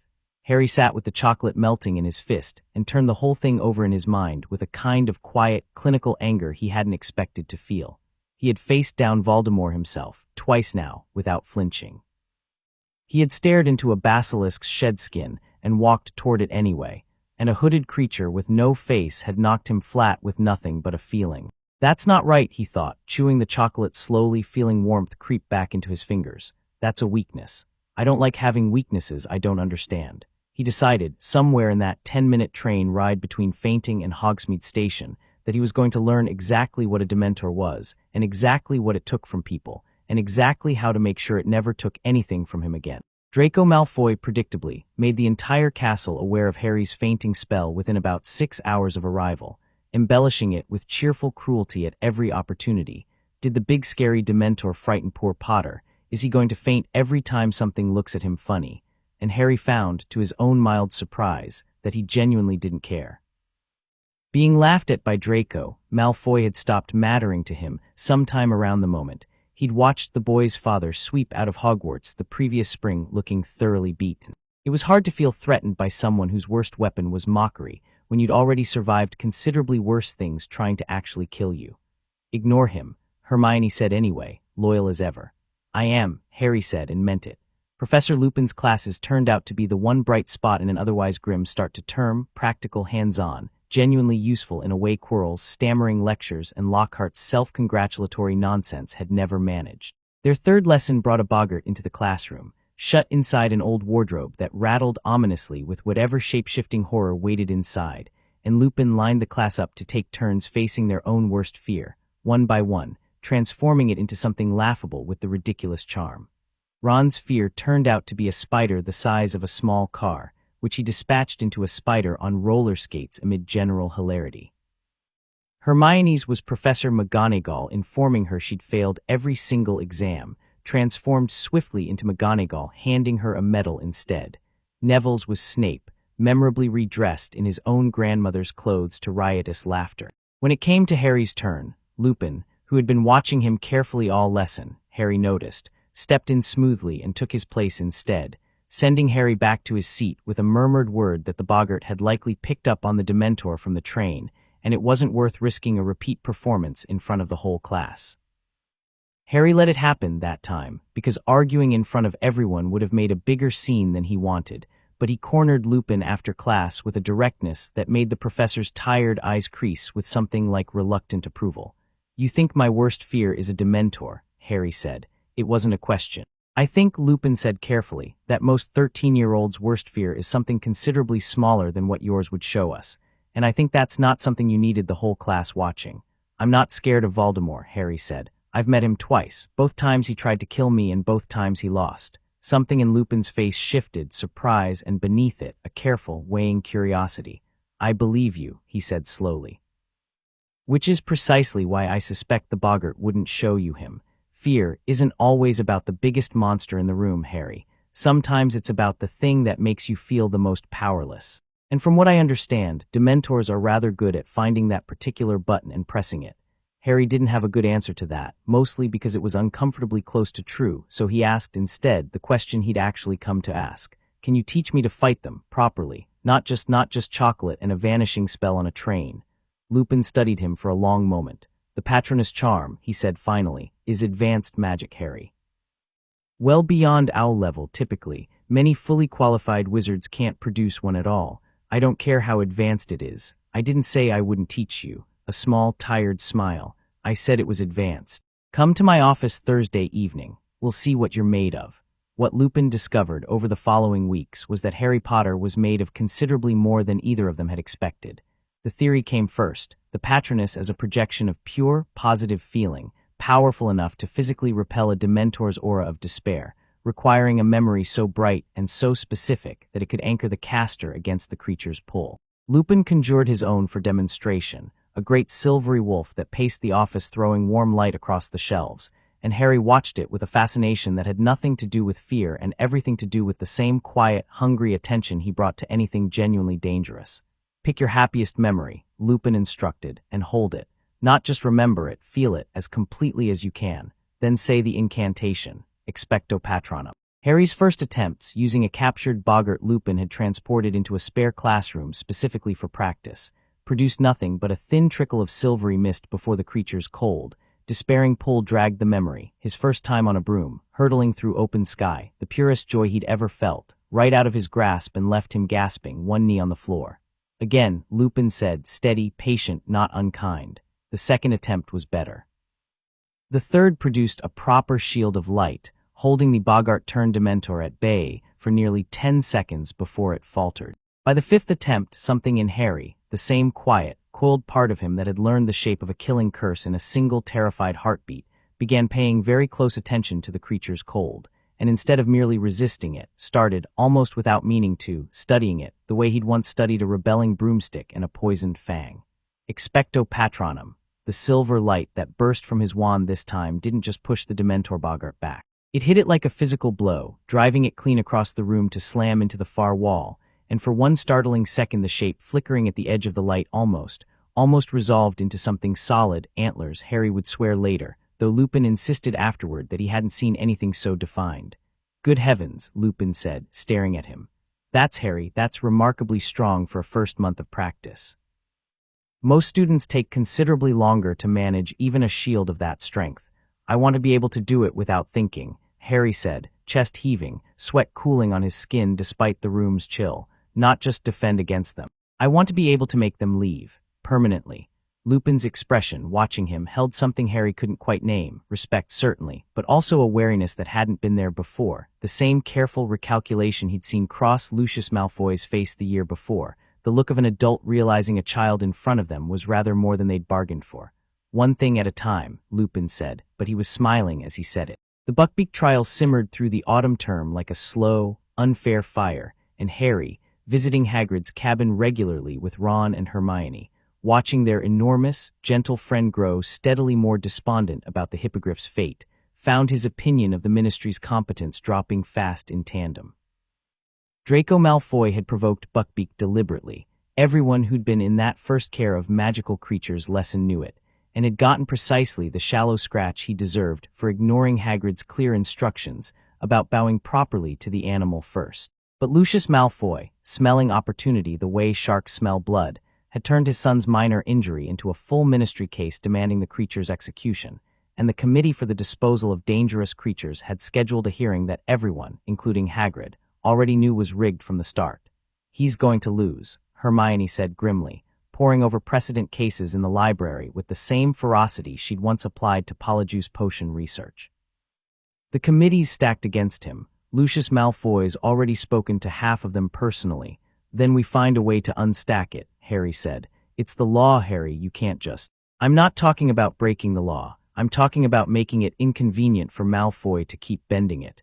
He'd been thinking about this for a while, turning it over the way he turned over everything now, testing its edges. He's used to people being too scared or too polite to push back. What happens if someone doesn't play along? What happened in the end was considerably messier and more interesting than Harry's careful plan, because plans involving Hermione Granger, an illegally acquired second timeline via Ministry-issued time turner, she'd been secretly carrying all year for her overloaded class schedule, a wrongly convicted godfather, and a small rat with one toe missing tended to escalate rather quickly. It started properly with Scabbers. Ron's ancient, mangy pet rat had been behaving strangely for weeks, losing weight, cowering from Hermione's cat Crookshanks with an intensity that seemed disproportionate even for a rodent's natural terror of cats, and finally, on a cold night in the Gryffindor dormitory, apparently biting Ron hard enough to draw blood before fleeing into the dark. They found the trail of blood the next morning, and Crookshank's orange fur caught on a nearby branch, and it was Harry who noticed, with the same quiet, patient attention he brought to everything dangerous now, the enormous black dog that had been shadowing the grounds for weeks, glimpsed twice near the Quidditch pitch and once, terrifyingly. Watching him from the stands during a match against Ravenclaw Wright, before Dementors swarmed the pitch and knocked him clean off his broom, in a fall that would have killed an ordinary boy outright. He didn't die, of course. Dumbledore had slowed his fall from the ground with a spell fast enough to save him from the worst of it, and Harry had woken in the infirmary with a shattered wrist, mended within the hour, and a new firebolt, the finest racing broom made, sitting anonymously delivered on his hospital bed, no note attached. "Someone's watching out for you," Hermione said, examining the broom with equal parts suspicion and awe. "Someone who can afford this." "Or someone trying to buy your trust before doing something worse," said Professor McGonagall, rather less charmed, confiscating the broom for a thorough check for hexes that ultimately turned up nothing at all. The black dog, the anonymous firebolt, the strange behavior of Ron's rat. Harry felt the pieces circling each other for weeks without quite locking together, right up until the night in late spring when all of it finally collided at once, dragging him and Ron and Hermione bodily through the grounds toward the Whomping Willow and into a tunnel beneath its roots that led, impossibly, to a shrieking, dilapidated shack the whole village of Hogsmeade believed to be haunted. Sirius Black was thinner than any photograph Harry had ever seen of him, gaunt and wild-eyed in a way that made him look considerably more like the escaped criminal the papers described. And for one long, tense moment, standing in that ruined upstairs room with Ron's ankle broken and Hermione's wand shaking in her grip, Harry genuinely believed he was about to have to fight for his life against the man who had betrayed his parents. Then Scabbers cornered, terrified, and transformed suddenly and horribly into a small, balding man Harry had never seen before, changed everything. Peter, Sirius breathed, and the fury in his voice was so raw, so 12 years deep, that Harry felt the temperature in the room drop several degrees without a single Dementor in sight. 12 years. 12 years I rotted in that place for you. The story that followed, interrupted by Peter Pettigrew's frantic, groveling attempts to justify himself, by Lupin's own arrival through the tunnel behind them, transformed briefly into a werewolf by his own forgotten wolfsbane potion, and requiring a dangerous, chaotic scramble through the grounds before Sirius, in dog form, managed to wrestle him away from harming anyone, unspooled the true shape of that night in Godric's Hollow at last. Sirius had never betrayed the Potters. He'd been their friend, their protector, godfather to their infant son. Peter Pettigrew, small, unremarkable, hungry for the kind of power and safety that being close to greater men had always provided him, had been the actual spy, the actual traitor, the man who'd sold James and Lily's location to Voldemort out of nothing more noble than simple, cowardly self-preservation, and had then framed Sirius for it, blown up a street full of muggles to fake his own death, and spent 12 years hiding as a rat in the home of the very family he'd helped destroy. You'd have done the same, Pettigrew whimpered, backing toward the door, eyes darting between Sirius's murderous fury and Lupin's cold, betrayed stare. He was taking over everything, Sirius. What would you have done? What would any of us have done? I would have died, Sirius said, low and terrible, before I gave you up. That's what the rest of us would have done, Peter. Harry, watching Pettigrew's cowardice unfold in real time, felt no pity for the man whatsoever, only a cold, clarifying understanding of exactly how his parents had died, and exactly who deserved the blame for it, and it wasn't the gaunt, wild-eyed man standing protectively in front of him now. Let me kill him, Sirius said quietly, and it wasn't theatrical. It was a genuine question, aimed as much at Harry as at Lupin. He deserves it, you know he deserves it. Harry looked at Pettigrew, sniveling, pathetic, utterly without the courage to face what he'd done, and felt the temptation of it, sharp and real, before setting it aside with a firmness that surprised even him. He does, Harry said, but my dad wouldn't have wanted you to become a murderer for his sake. Take him to the ministry. Let him face justice properly. That's worse for him anyway. He'll spend the rest of his life in Azkaban knowing everyone finally sees exactly what he is. Sirius stared at him for a long moment, something complicated moving behind his eyes, grief and pride, and a kind of wondering disbelief that this steady, certain 13-year-old was really James and Lily's son. You sound like your mother, he said finally, roughly. She'd have said exactly that. It should have ended there. It very nearly did, right up until Pettigrew, given one careless half-second of inattention, while the adults argued logistics, transformed back into rat form, and fled through a gap in the floorboards too small for anyone to follow, vanishing into the dark grounds beyond, and taking with him the one piece of evidence that could have cleared Sirius's name in front of the entire wizarding world. What followed happened fast, and badly, in the way things tend to when a full moon and a swarm of Dementors, and a small army of ministry officials, all converge on the same stretch of grounds within the same quarter hour. Lupin, mid-transformation and beyond reason, had to be driven off by Sirius shifting back into Padfoot to protect the children, and the resulting chaos left Sirius exposed, unarmed, and alone on the lawn by the lake at the exact moment upward of 100 Dementors, summoned in force by a ministry delegation that had arrived with characteristic speed to secure the confirmed murderer the instant word reached them, descended on him in a wave of shrieking, freezing darkness. Harry ran toward it without a single moment's hesitation, Hermione screaming his name behind him, and found Sirius already collapsed on the frost-white grass, Dementors circling in for what Harry understood, with a horror that cut clean through every ounce of his usual calm, was about to be the kiss itself, the permanent, irreversible destruction of a human soul, sucked out through the mouth by a creature that had waited its whole existence for exactly this kind of prize. Get away from him. Harry shouted, wand already up, and forced the memory of his happiest moment, flying, the wind, Ron and Hermione laughing beside him, into the shape of the charm with everything he had. Expecto Patronum. The silver light that burst from his wand this time was stronger than anything he'd managed in Lupin's office, strong enough to drive back 3 Dementors at once, but there were dozens more behind them, closing in from every direction, and Harry felt the cold reaching for him even as he fought, felt his own memories beginning to fray at the edges, his mother's scream rising up again behind his eyes, and the charm sputtered, faltered, died in his hand as a Dementor's rotted.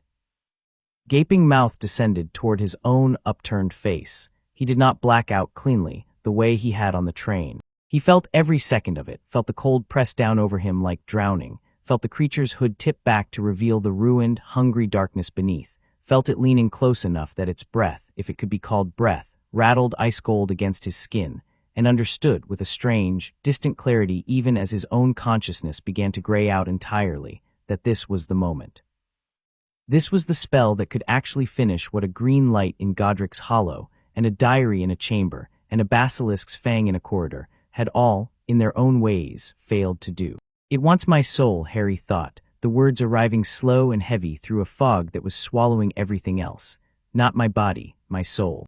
The quiet, coiled thing in his chest, the same thing that had reached for a rebelling broomstick, the same thing that had caught a curse mid-flight and turned it inside out, stirred one final time before the darkness closed over him completely, reaching not outward this time, toward some threat approaching from without, but inward, toward the very center of what made Harry Potter at all, wrapping around it, holding it, refusing. With a stubbornness that had nothing left of conscious thought behind it and everything of pure, animal instinct, to let it go. The last thing Harry registered before everything went black was the Dementor's rattling breath faltering, stuttering, as though it had bitten down on something it could not, in fact, swallow. He woke to Hermione's face hovering over him, tear-streaked and furious with relief, and the time-turner's fine golden chain glinting at her throat. "We have to go back," she said, before he'd even fully processed being alive. "Dumbledore said it, he told us, without telling us, you understand. He can't interfere directly, but he as good as told us. We have 3 hours, Harry. We can save Sirius and Buckbeak both if we're fast enough, but you have to trust me completely and do exactly what I say." The next hour unfolded like watching himself from outside his own body, creeping through the grounds in the deepening evening, hiding from their own earlier selves, freeing Buckbeak from the pumpkin patch outside Hagrid's cabin moments before the executioner's axe would have fallen, and finally, crouched behind a cluster of boulders on the lakeshore, watching a scene Harry had already lived through once, from the other side. He watched his past self collapse under the weight of 100 Dementors. He watched Sirius go down beside him, and he understood, with a sudden, vertiginous clarity, exactly what Dumbledore had actually been telling them without telling them. Someone had driven off that entire swarm of Dementors with a Patronus powerful enough to be seen from half a mile away. Everyone had assumed, in the confusion afterward, that it must have been James Potter's ghost, or some passing intervention from a professor arriving late.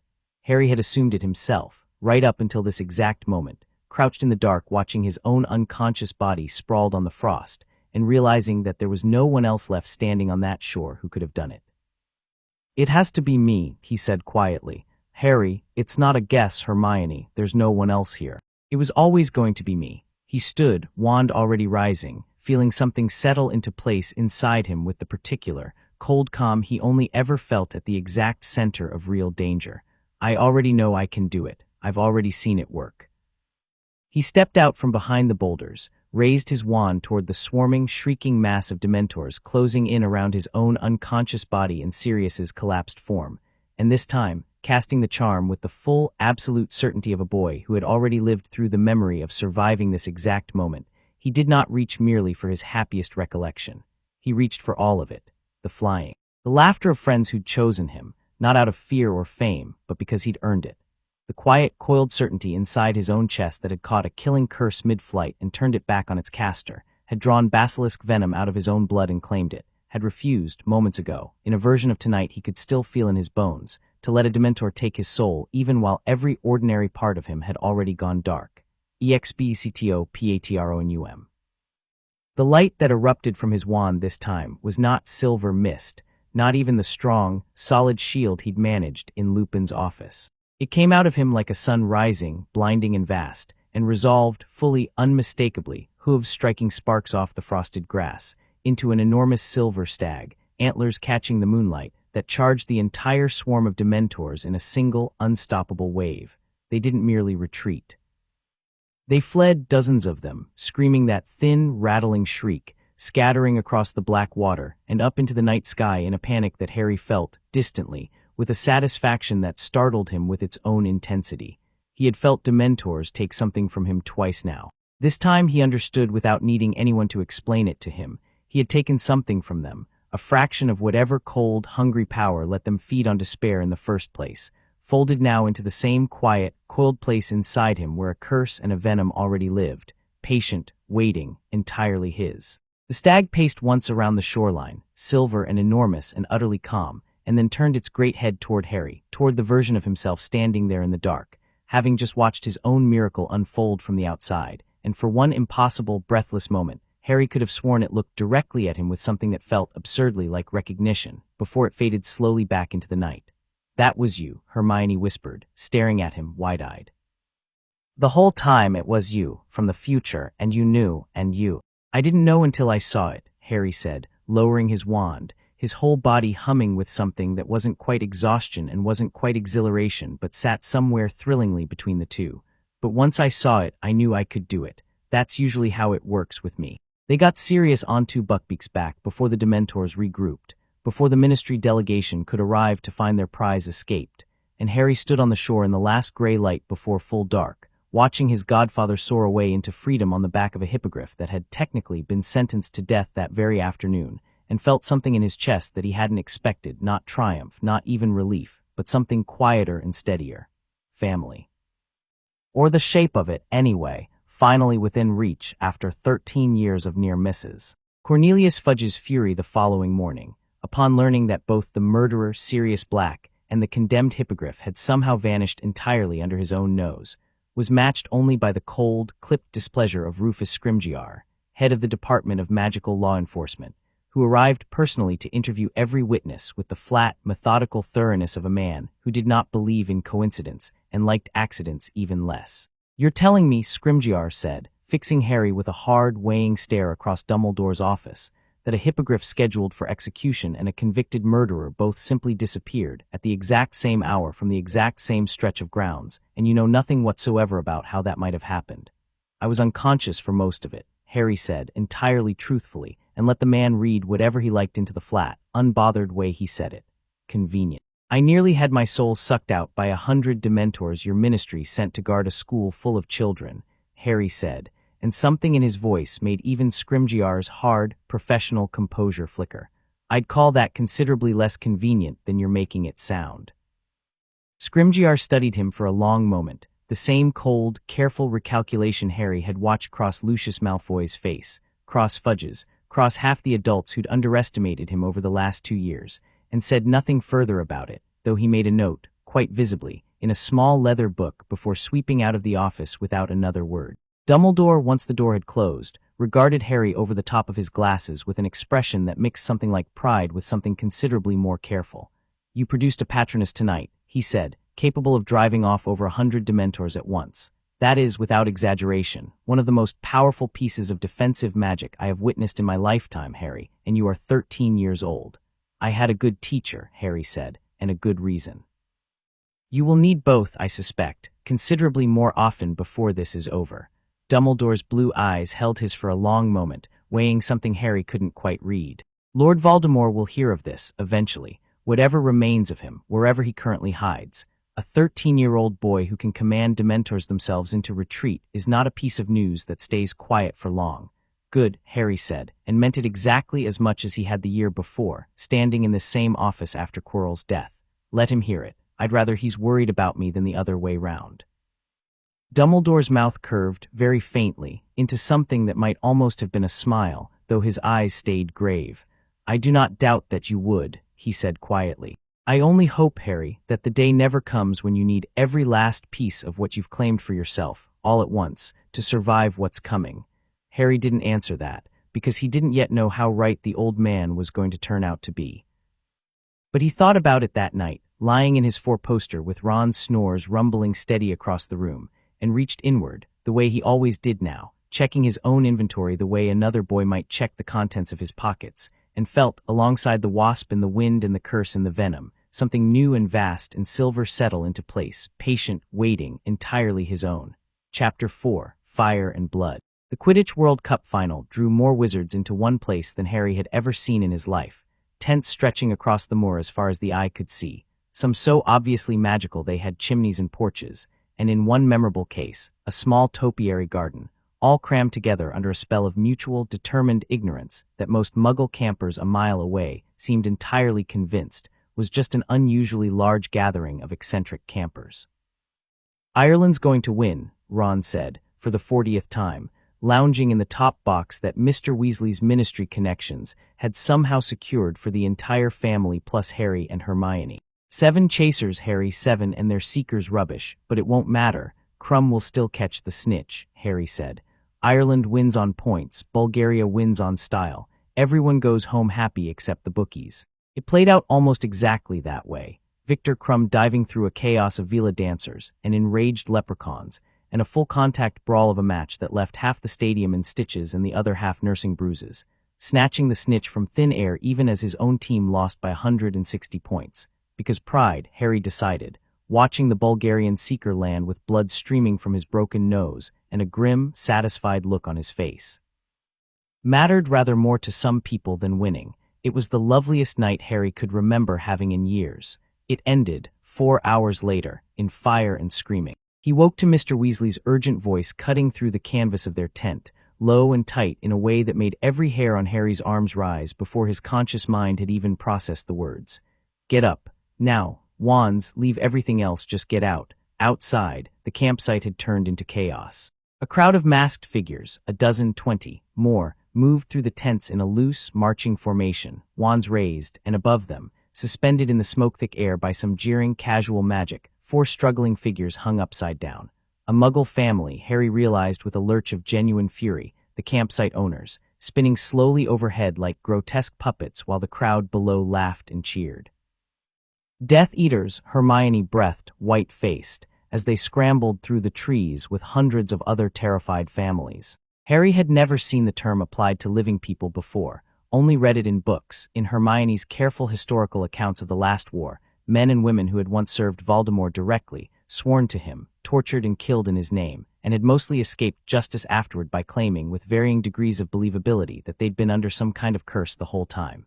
He stopped running before Ron or Hermione noticed he'd stopped. Harry, get everyone clear, he said. I'll catch up, are you completely mad? Ron, go. Something in his voice made Ron actually listen, for once hauling a protesting Hermione and Ginny further into the trees while Harry turned back toward the fire and the screaming and the mocking, jeering laughter, feeling the familiar quiet quill low in his chest, not fear, not even really anger yet, just a cold, focused attention settling over him the way it always did when something was actively trying to hurt people he had decided, somewhere along the way, that he cared about protecting. He didn't get close enough to actually fight them. 12 adult wizards, wands already raised, versus one 14-year-old, even a 14-year-old who had personally unmade a killing curse and drawn basilisk venom out of his own blood, was not a fight Harry felt any particular need to prove a point about, not tonight. Not with innocent families still scattered and panicking through these woods. But he watched from the cover of a thick stand of trees, close enough to memorize faces beneath masks that had slipped, close enough to hear one voice, cold, clipped, unmistakably cultured, call out an order that sent the whole marching group scattering into the dark the instant a volley of Ministry Aurors spells lit up the sky above the tree line. He recognized that voice. He'd heard it once already, cool and condescending, in a bookshop in a school corridor. Lucius Malfoy. Harry filed it away, unsurprised, and was turning to head back to Ron and the others when the sky above the trees lit up green, not fire, not any spell he recognized from an Auror's wand, but a vast, skull-shaped shimmer of emerge light, hanging malevolent and enormous above the treetops, and the entire campsite, already screaming, descended into full, unrestrained panic. The Dark Mark. He'd read about it. He'd never expected to actually see it summoned, real and glowing, over an English field on an ordinary August night. Someone he never found out who, in all the chaos that followed, grabbed his wand arm from behind hard enough to spin him around, and Harry, reflexes honed sharp over 3 years of near-constant danger, had already begun to twist free and strike back before he registered it was only a ministry official, wild-eyed and shouting something about who conjured that, who's responsible, before releasing him and vanishing back into the panic. By the time he found Ron and the others again, shaken but unhurt in a clearing a mile from the wreckage, the immediate danger had passed. But something had shifted in the world that night. Harry understood, standing there catching his breath under a sky gone dark and ordinary again, a wound in the fragile peace everyone had spent 13 years pretending was permanent, reopened by a dozen masked men with old loyalties and older cruelty. Exactly the kind of preview he suspected he was going to need to remember later, when things got considerably worse. They got considerably worse roughly 2 months later, when Dumbledore announced, to a great hall gone electric with excitement, that Hogwarts would host the Triwizard Tournament for the first time in centuries. 3 schools, 3 champions, 1 overage, magically binding competition of skill and daring that had historically killed rather more contestants than anyone liked to advertise on the recruitment posters. Harry had no intention whatsoever of entering. He was 14. The age line drawn around the enchanted goblet made that intention entirely moot anyway, since no student under 17 could physically cross it, a fact that made it all the more baffling 3 weeks later, when the goblet of fire spat a 4th scrap of burnt parchment into the Great Hall's stunned silence, right alongside Fleur Delacour of Beauxbatons, Victor Crumb of Durmstrang, and Cedric Diggory, Hogwarts' own chosen champion. Harry Potter. The hall didn't cheer. It went utterly, deafeningly quiet, and then it exploded into a furious buzz of accusation and disbelief, and Harry sat frozen at the Gryffindor table with his own name still echoing off the enchanted ceiling, feeling something cold and unpleasant settle in his stomach that had nothing to do with fear of the tournament itself. "I didn't enter," he said, to Dumbledore's carefully neutral face, standing alone in the small chamber off the Great Hall where the other 3 champions waited with expressions ranging from confused to openly hostile. "I never put my name in. I don't even want to be here." "I believe you," Dumbledore said quietly, and something in the way he said it made Harry think the old man genuinely did, which means someone entered you deliberately, and did so with skill enough to bypass an age-restricted magical artifact. No small feat, Harry. That is not the work of a schoolboy prank. "Someone wants me in this tournament," Harry said slowly, thinking it through even as he spoke. "Someone thinks I'll die trying to complete it." Dumbledore didn't answer that directly, but the grave set of his mouth told Harry everything the old man wasn't yet willing to say aloud. Ron didn't speak to him for 2 weeks, convinced, with a hurt, jealous certainty that stung considerably more than any of the accusations flying from students Harry barely knew, that Harry had somehow found a way around the age line and simply hadn't bothered telling his best friend. It was Hermione, steady and loyal as ever, who eventually talked sense back into him, and it was Rita Skeeter, the Daily Prophet's most venomous reporter, who very nearly undid all of that patient work single-handedly with an article so cruel and so wildly inventive about Harry's supposed emotional instability that even Draco Malfoy seemed faintly embarrassed reading it aloud in the common room. But it was the first task, dragons, 4 of them, enormous and furious, and guarding golden eggs the champions had to steal without getting incinerated, that finally, properly, changed how the whole school looked at him.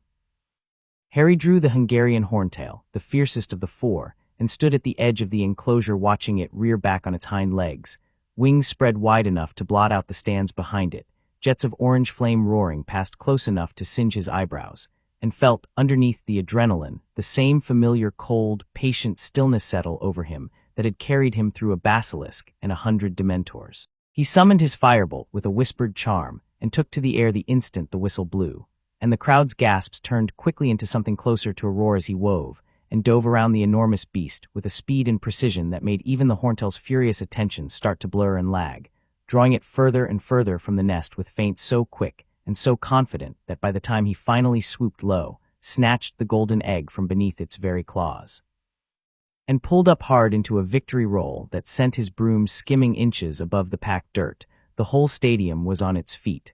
He scored the highest marks of any champion that round. Even Madame Maxime, sour-faced and clearly biased toward her own student, gave him high marks she could barely bring herself to award. "You made that look easy," Cedric Diggory said afterward, shaking his head with something between admiration and disbelief, nursing a minor burn from his own considerably more cautious approach. "It wasn't easy," Harry said honestly. "It just wasn't scary, not compared to some other things." He didn't elaborate, and Cedric, decent, steady Cedric, who'd shake his hand and mean it, unlike half the school, didn't push. The golden egg's riddle, a horrible screeching wail whenever opened, until Cedric himself, unprompted, quietly suggested trying the bath, resolved into a murmish song about a treasure stolen and guarded an hour beneath the lake's surface. And Harry spent the weeks before the second task less worried about the challenge itself than about the growing, cold certainty settling in his gut that this entire tournament had been engineered from the very start. For one specific purpose he still couldn't quite name, Moody helped in his own gruff, paranoid way. Alastor Moody, the new defense teacher, a grizzled, scarred veteran Auror with one eye that swiveled independently in a magical socket, and a temperament so relentlessly suspicious he made even Snape seem approachable by comparison, had taken a peculiar interest in Harry from the very first lesson, an interest that manifested mostly as gruff, cryptic advice delivered between demonstrations of increasingly dark and dangerous curses that had half the class flinching in their seats. Constant vigilance. He barked more than once, apropos of seemingly nothing, his magical eye swiveling toward Harry specifically each time, as though the phrase were meant for him alone. "He gives me the creeps," Ron muttered, after a lesson on the imperious curse that had left the whole class distinctly unsettled, Moody demonstrating it, with ministry permission, on a series of spiders, sending them scuttling into increasingly absurd and degrading formations while lecturing coldly on the horror of losing one's own will entirely. "He's not wrong to be paranoid," Harry said. "Someone did try to enter me into a tournament that's killed people before." "Yeah, but does he have to look at you like that the whole lesson, like he's expecting you to sprout a second head?" Harry didn't have a good answer for that. He noticed it too, the way Moody's magical eye tracked him even through solid walls sometimes, the way the old aura seemed to materialize at odd, convenient moments whenever Harry was struggling with some piece of tournament preparation, offering advice just specific enough to be useful, and just vague enough to avoid technically breaking any rules about helping a champion directly. It was Moody, in fact, who first mentioned, offhand, gruff, apparently unconcerned, the existence of the gillyweed that would let Harry breathe underwater for the second task, slipped to him via Dobby the house elf with a wink and a nod that Harry, at the time, took at pure, simple face value. He would understand, much later, exactly how deliberately that particular piece of help had been engineered, and by whom, and why. For now, all he understood was that it worked, the gillyweed transforming his hands and feet into webbed, functional gills equivalent long enough to dive an hour beneath the lake's cold, black water, dodge a small, vicious swarm of grindylows, and haul both his own hostage, Ron, bound and unconscious among the merpeople's underwater village. And on a sudden, stubborn impulse he didn't fully examine at the time, Fleur de Lacquer's terrified younger sister too. When the French champion herself failed to make it past the grindylows in time. "You didn't have to save her too," Cedric said afterward, toweling off beside him, grinning despite the chattering of his own teeth. "Would you have left a little girl down there because saving her wasn't technically my job?" Harry asked, and Cedric's grin faded into something more thoughtful, and he didn't answer because they both already knew what the honest answer was. The judges awarded him high marks for moral fiber, which struck Harry as a slightly absurd way to describe simply not being willing to let a child drown, but he took second place overall behind Cedric and didn't much mind, because winning had never actually been the point for him. Surviving whatever this tournament was actually building toward, that was the point, and he could feel, with a certainty that only sharpened as the year wore on, that the real danger hadn't even shown up yet. Barty Crouch Jr. had been dead as far as the entire wizarding world understood it, for 13 years, a Death Eater's son, convicted and sentenced to Azkaban alongside Bellatrix Lestrange and her husband's family for the torture of 2 Aurors, dead within a year of his imprisonment, or so his own father's grieving, guilt-tracked account had always claimed. He was not dead. He had in fact spent the better part of a year disguised as Alastor Moody, the real Moody imprisoned, transfigured into a trunk, kept alive on the barest trickle of polyjuice brewed potion beneath his own bed, and every piece of cryptic, helpful advice Harry had received all year, every convenient nudge in exactly the right direction, had been engineered with cold, patient precision toward a single, specific purpose. Getting Harry Potter alive and undefended into the hands of Lord Voldemort. Harry didn't know any of that yet, standing at the edge of the third task's enormous maze in the deepening June evening, watching the hedges tower 30 feet overhead and feeling, beneath the ordinary competitive nerves, that same old, familiar coiling attention settle over him, the one that had never once been wrong about danger approaching. The maze itself proved treacherous enough on its own merits, a blast-ended scroot the size of a small car, an enchanted fog that turned the world briefly, disorientingly upside down, a sphinx whose riddle Harry solved with the same patient, methodical calm he brought to everything now, earning safe passage deeper toward the center. He crossed paths with Fleur, briefly, her scream cutting off abruptly behind him in a way that worried him until he confirmed later that she'd only been stunned and safely retrieved. He crossed paths with Crumb too, wandering the hedges with a blank, unnatural stillness in his eyes that made Harry's instincts flare hard and immediate, imperious. He understood instantly. Someone's controlling him, moments before Crumb's wand swung toward Cedric with lethal, unhesitating intent. Harry moved without thinking, the way he always moved when someone was about to die in front of him. A single sharp impedimenta threw Crumb off balance long enough for Cedric to duck the curse entirely, and the two of them stunned the Bulgarian champion together, breathing hard, staring at each other across his unconscious body. "Someone did that to him on purpose," Cedric said, low and urgent. "Yeah," Harry said, "and I've got a feeling we're about to find out who." They reached the Triwizard Cup together, hedges finally parting to reveal it glowing golden atop its low stone pedestal, and Cedric, decent, fair, steady Cedric, who had never once treated Harry as a rival worth resenting, hesitated at the final approach. "You should take it," Cedric said. "You've earned it more than me this year with everything that's happened." "Don't be an idiot," Harry said. "We'll take it together, split the win. Nobody's going to argue with both of us grabbing it at once." Cedric grinned, and together, on some shared, unspoken impulse of mutual respect that Harry would carry with him for the rest of his life, they reached out and closed their hands around the cup's twin handles at the exact same moment. The world lurched, spun, and dissolved into a rushing blur of color and motion, and when it resolved again, Harry found himself sprawled on cold, uneven grass in the deep, moonless dark of an unfamiliar graveyard, Cedric groaning beside him, and something ancient and wrong pressing down on the air around them both like the first breath before a scream. "Kill the spare." The voice came from the shadows near an old, weathered headstone, thin and cold and rasping, and Harry, scrambling upright, wand already rising on pure reflex, turned just in time to see a small, hunched figure step into the moonlight, cradling something in his arms that Harry's mind, for one horrified second, refused to properly process as a living thing at all.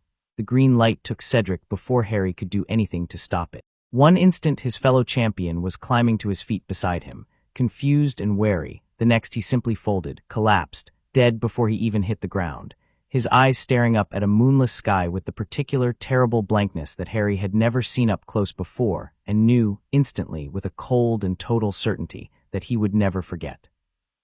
Something in Harry's chest broke open at the sight of it, not fear, but a grief so sudden and so furious it nearly took his legs out from under him, and underneath the grief, rising fast, a rage that felt older than 14 years, older than anything he'd carried before.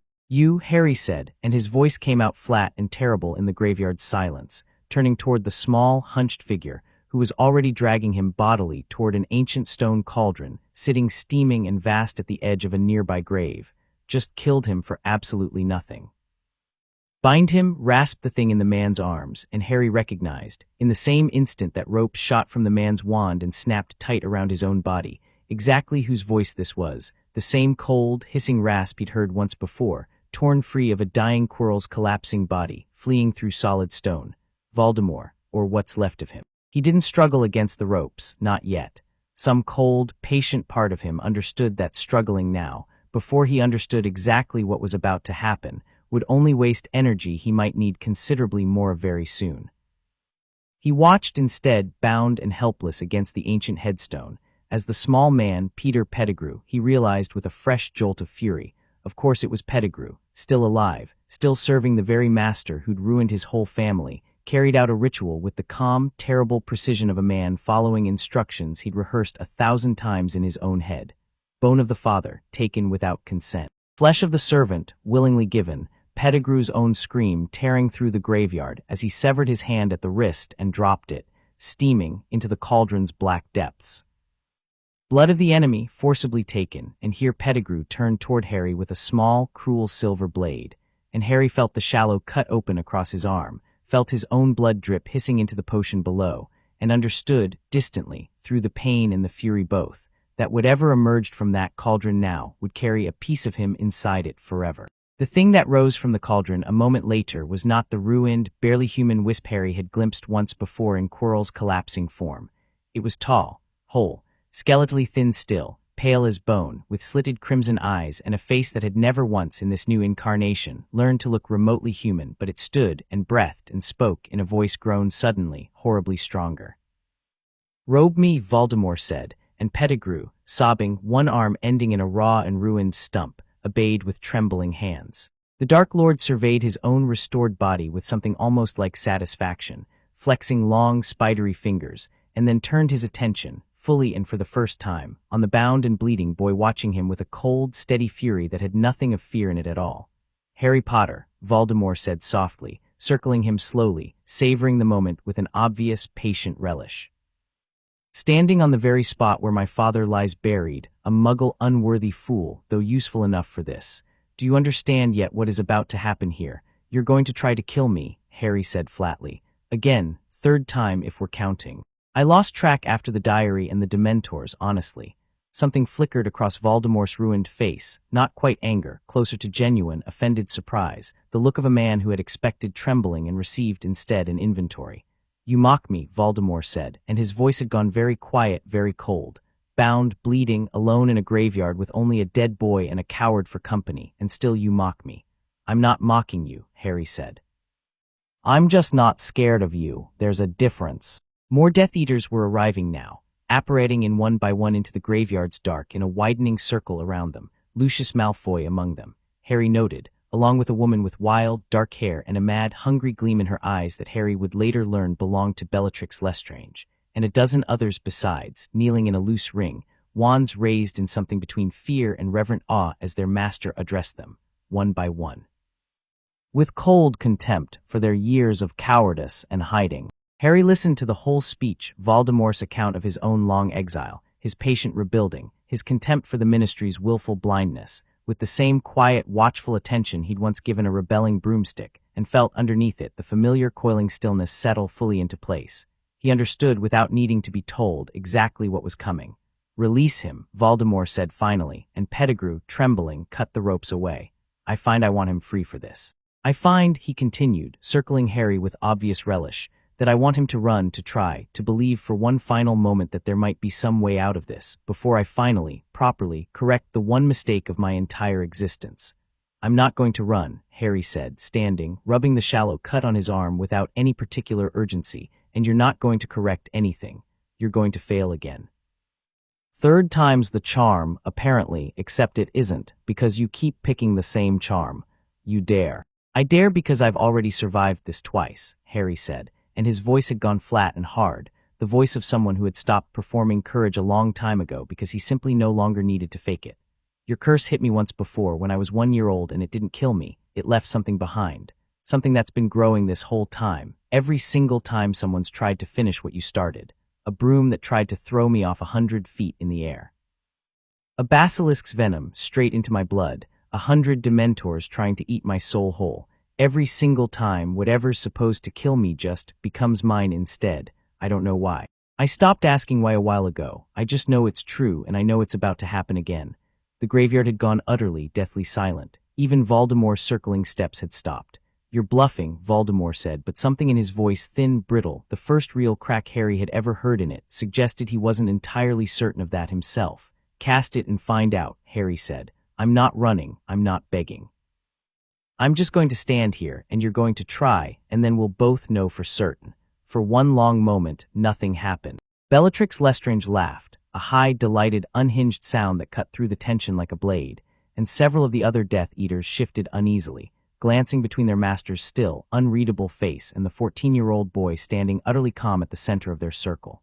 Wands, Voldemort said finally, softly, and Lucius Malfoy, quick, precise, conjured a small circle of golden light around them both, driving the assembled Death Eaters back to the graveyard's edges, clearing the space. A duel, Harry Potter, wizard's terms. Let us see once and for all what you truly are. They bowed. Harry absurdly found himself bowing on pure reflex, some deep-buried instinct about dueling etiquette even Snape's lessons had managed to drill into him, and then Voldemort's wand rose, and his eyes, crimson and utterly without warmth, locked onto Harry's own. Avada Kedavra. Green light tore across the graveyard, faster and more concentrated than anything Harry had ever seen, and every ordinary instinct in his body screamed to move, to dodge, to do anything except stand still in the path of the single most lethal spell ever devised. He didn't move. The quiet, coiled thing in his chest, grown vast now, patient, layered with a curse and a venom and 100 fleeing Dementors stolen cold, rose to meet it the instant it struck. And this time, unlike the chamber beneath the school 3 years before, Harry felt himself do it consciously, deliberately, with total and complete understanding of exactly what he was doing. He reached out and caught the curse in both hands, metaphorically, the way you'd catch a thrown knife by the blade because you already knew exactly how sharp it was and exactly how to hold it without bleeding. The green light struck his chest and simply stopped. hung there an inch from his robes, writhing and confused, the same way it had 11 years and 3 years ago both.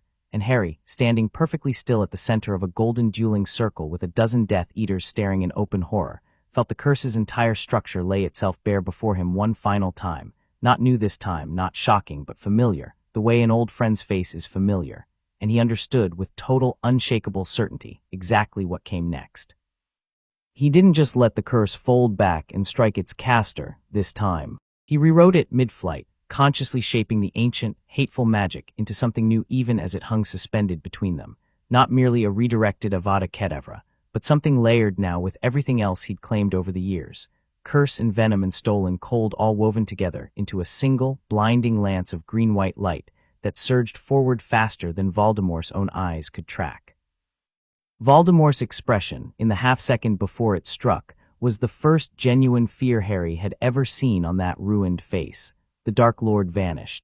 Not died, Harry understood that instantly, some deep, instinctive knowledge telling him plainly that the curse, rewritten as it was, had struck something in Voldemort that refused to simply end.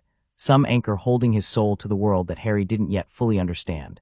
But the body the newly restored flesh Pettigrew had labored so carefully to build, simply disappeared in a burst of black smoke and a shriek that echoed off every headstone in the graveyard, and the Death Eaters, screaming in confusion and rage, scattered and disapparated one by one into the night, Bellatrix Lestrange's mad laughter the last sound to fade. Harry stood alone in the ruined circle of golden light, breathing hard, and looked down at his own hands, shaking now with the aftermath of it, and then across the graveyard at Cedric Diggory's still, staring body, and felt the fury and the grief he'd swallowed down through the whole confrontation finally, fully catch up to him all at once.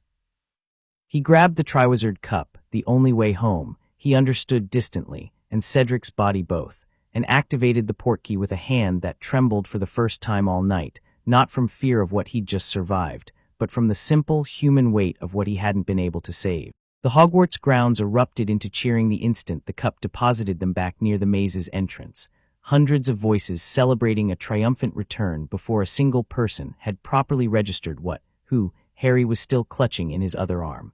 The cheering died in a rolling wave of horrified silence as the crowd's eyes found Cedric.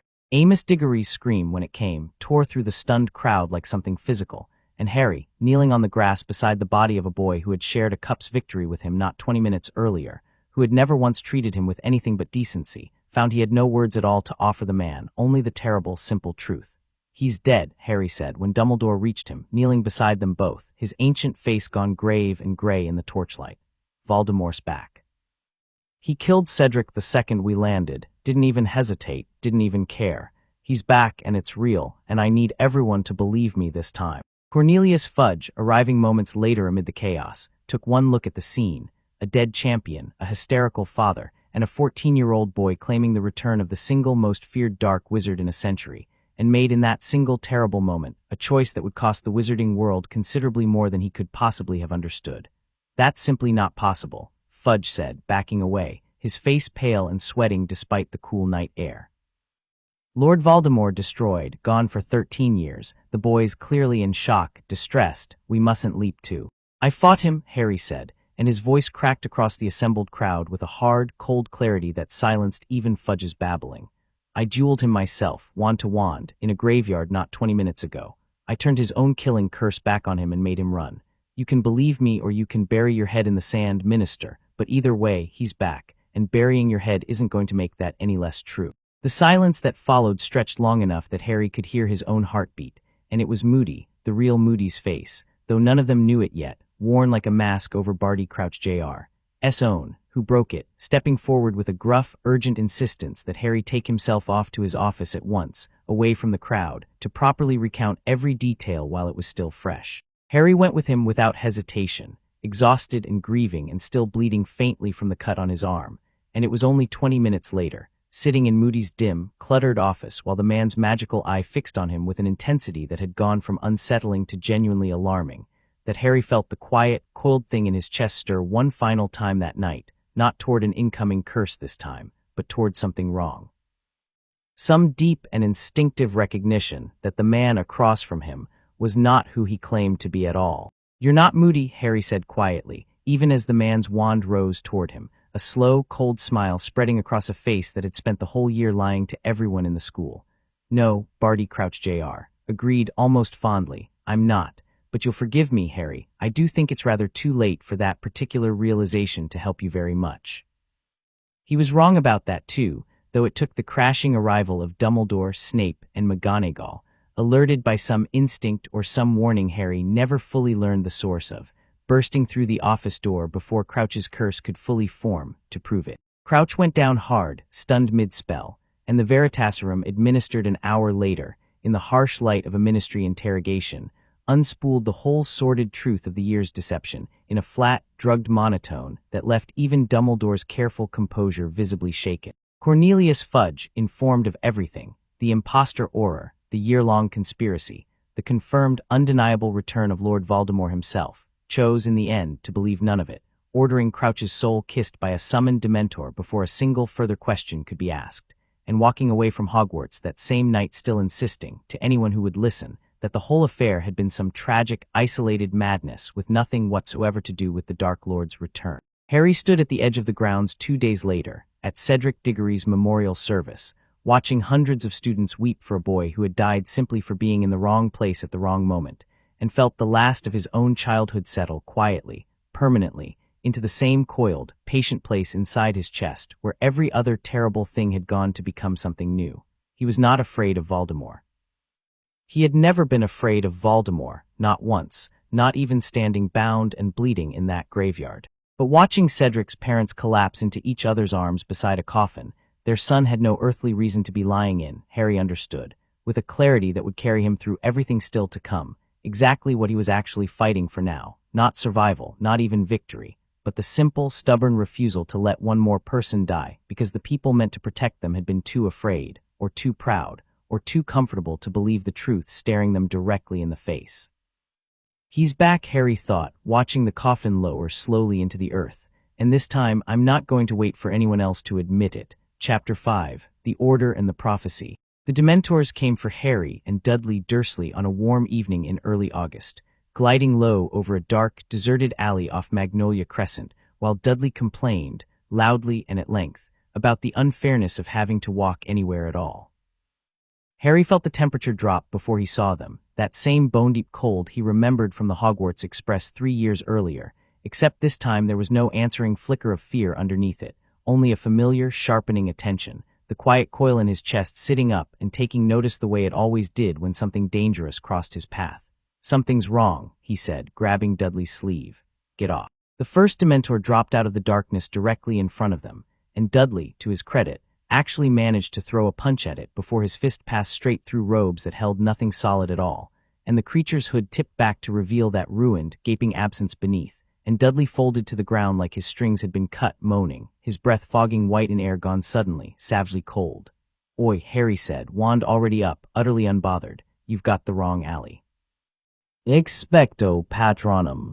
The stag burst from his wand, fully formed on the first try, silver and enormous, and drove both Dementors backward through the dark with a single unhurried charge, antlers lowered, hooves striking sparks off the tarmac. They didn't linger to test their luck a second time. They fled straight up into the night sky and were gone, and Harry lowered his wand, checked that Dudley was still breathing, sweating, whimpering, thoroughly humiliated, but alive, and hauled his enormous cousin bodily upright with a strength that made Dudley stare at him in something close to genuine, dawning respect for the first time in either of their lives. Dudley's voice cracked. "What were those things?" "Long story," Harry said. "Come on, before your mum starts screaming the street down." It should have ended there, an inconvenient, frightening, ultimately survivable evening. Instead, within the hour, an official ministry owl arrived informing Harry Potter that he had committed a serious violation of the decree for the reasonable restriction of underage sorcery, and would face expulsion from Hogwarts and a full disciplinary hearing before the ministry itself. Uncle Vernon's fury at the prospect of Dementors haunting his street was almost entirely overshadowed by his delight at the prospect of Harry finally, permanently expelled, and it took 3 days of increasingly frantic, contradictory owls, some telling Harry to stay put, some telling him to flee, none of them explaining a single thing, before a ragtag group of adult wizards on broomsticks descended out of the night sky over Privet Drive and informed him. With a bluntness that Harry found instantly refreshing after days of silence, that they were here to take him somewhere safer. "Order of the Phoenix," said the woman leading them, pink-haired and grinning despite a nasty gash across one cheek from a run-in with a garden gnome she seemed to find hilarious rather than embarrassing. "Nymphadora Tonks. Don't call me Nymphadora." "Noted," Harry said, and liked her immediately. Number 12, Grimmauld Place turned out to be Sirius's own childhood home, a dark, crumbling, thoroughly unpleasant townhouse that his godfather had inherited from a family he'd spent his entire adult life trying to escape, and which he was now confined to for his own safety, unable to leave without risking recapture as an escaped, still officially guilty murderer. Harry found him in the kitchen the first night, thinner than he'd been even in the shack 3 years earlier, restless in the particular way of a man who had spent 12 years in prison only to trade it for a slightly larger, slightly more comfortable cage. "You look furious," Sirius observed, sliding a mug of tea across the table. "I am furious. Voldemort's back, Cedric's dead, the Ministry's pretending none of it happened, and I've spent a month locked up on Privet Drive with no news at all while grown wizards argued about whether I could be trusted to know anything. Welcome to the Order of the Phoenix," Sirius said dryly, where the fight against Voldemort mostly seems to consist of arguing with each other about how scared to be. Harry laughed despite himself, and it was in that kitchen, over the following weeks, that he learned the shape of the actual war finally beginning to stir back to life around him. Dumbledore's secret society, reformed after 14 years of dormancy, its members scattered across the Ministry, and the wizarding world doing quiet, dangerous work that Molly Weasley, in particular, seemed determined to keep entirely hidden from every child in the house, despite the fact that most of those children had already survived considerably more danger than half the adults arguing about it. "I fought him," Harry said more than once to increasingly weary faces around that kitchen table. "I was there. I don't need protecting from information about a war I already fought in." It was Sirius, more than anyone, who actually listened. Harry's disciplinary hearing, held not in a small, informal office as tradition dictated, but in the vast, echoing courtroom 10 deep beneath the Ministry, told him plainly enough exactly how frightened Cornelius Fudge had become of a 15-year-old boy insisting, loudly and publicly, that Lord Voldemort had returned. The room was arranged like a tribunal for a war criminal, a full panel of Wisengamot members seated in tiered rows, wands drawn, faces set in expressions of grave, performative suspicion, and Fudge himself presiding with a tight, sweating urgency that told Harry everything he needed to know about how personally the minister had decided to take this particular fight. "You produced a fully formed Patronus charm," Fudge said, reading from a prepared statement with the flat insistence of a man determined not to be swayed by anything as inconvenient as facts, "in the presence of a Muggle, in a clear and knowing violation, to save that Muggle's life from actual Dementors," Harry said. "Which I'm fairly sure isn't supposed to be illegal. You will speak when spoken to. I'm being asked why I cast the spell. I'm answering." Harry kept his voice level, unbothered, and felt the whole room's attention sharpen on him with a mixture of alarm and grudging respect. "2 Dementors attacked me and my cousin in an alley in Little Winging. I drove them off. If you'd rather I'd let them kiss us both to prove some point about underage magic restrictions, I'd genuinely like to hear that argument made out loud, on the record." A ripple of muttering moved through the tiered seats. Fudge's face had gone an unattractive shade of red. "Dementors," he said, "do not simply wander into Muggle neighborhoods, Mr. Potter. They did that night. Ask Dudley. He'll tell you exactly what he felt, and he doesn't even know what a Dementor is."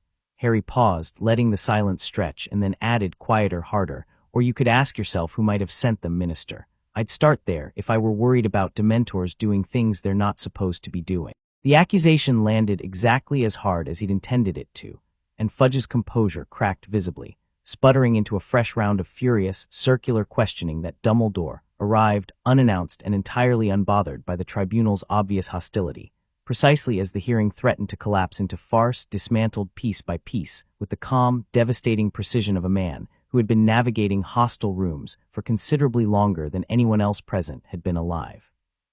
Harry was cleared of all charges. The vote, when it finally came, wasn't even close, a clear majority, swayed less by any genuine belief in his innocence than by simple unwillingness to be seen publicly humiliating the boy who lived over a technicality involving his own survival. Outside the courtroom afterward, Dumbledore fell into step beside him without a word for several long minutes, and it was Harry, finally, who broke the silence. "You could have shown up earlier." I could have, Dumbledore agreed. I chose to let you speak for yourself first, Harry. I think you handled it rather better without my interference than you might have with it. That's not really an apology. No, Dumbledore said, and something in his voice carried real weight beneath the mildness. It isn't. I have made a great many decisions this past year that I owe you rather more explanation for than I've given, and I find myself increasingly uncertain whether explaining them now would help you or simply insult you further, given how capably you seem to have managed without my guidance so far. Harry looked at him properly then, really looked, the way he'd learned to look at people who mattered, weighing the tired lines around the old man's eyes, the careful, deliberate distance he'd been keeping all year, and felt something that wasn't quite anger, but wasn't far off it either. You could try, Harry said, the explaining part. I will, Dumbledore said quietly. Soon, I promise you that much, Harry, even if the timing of it is not yet mine to choose.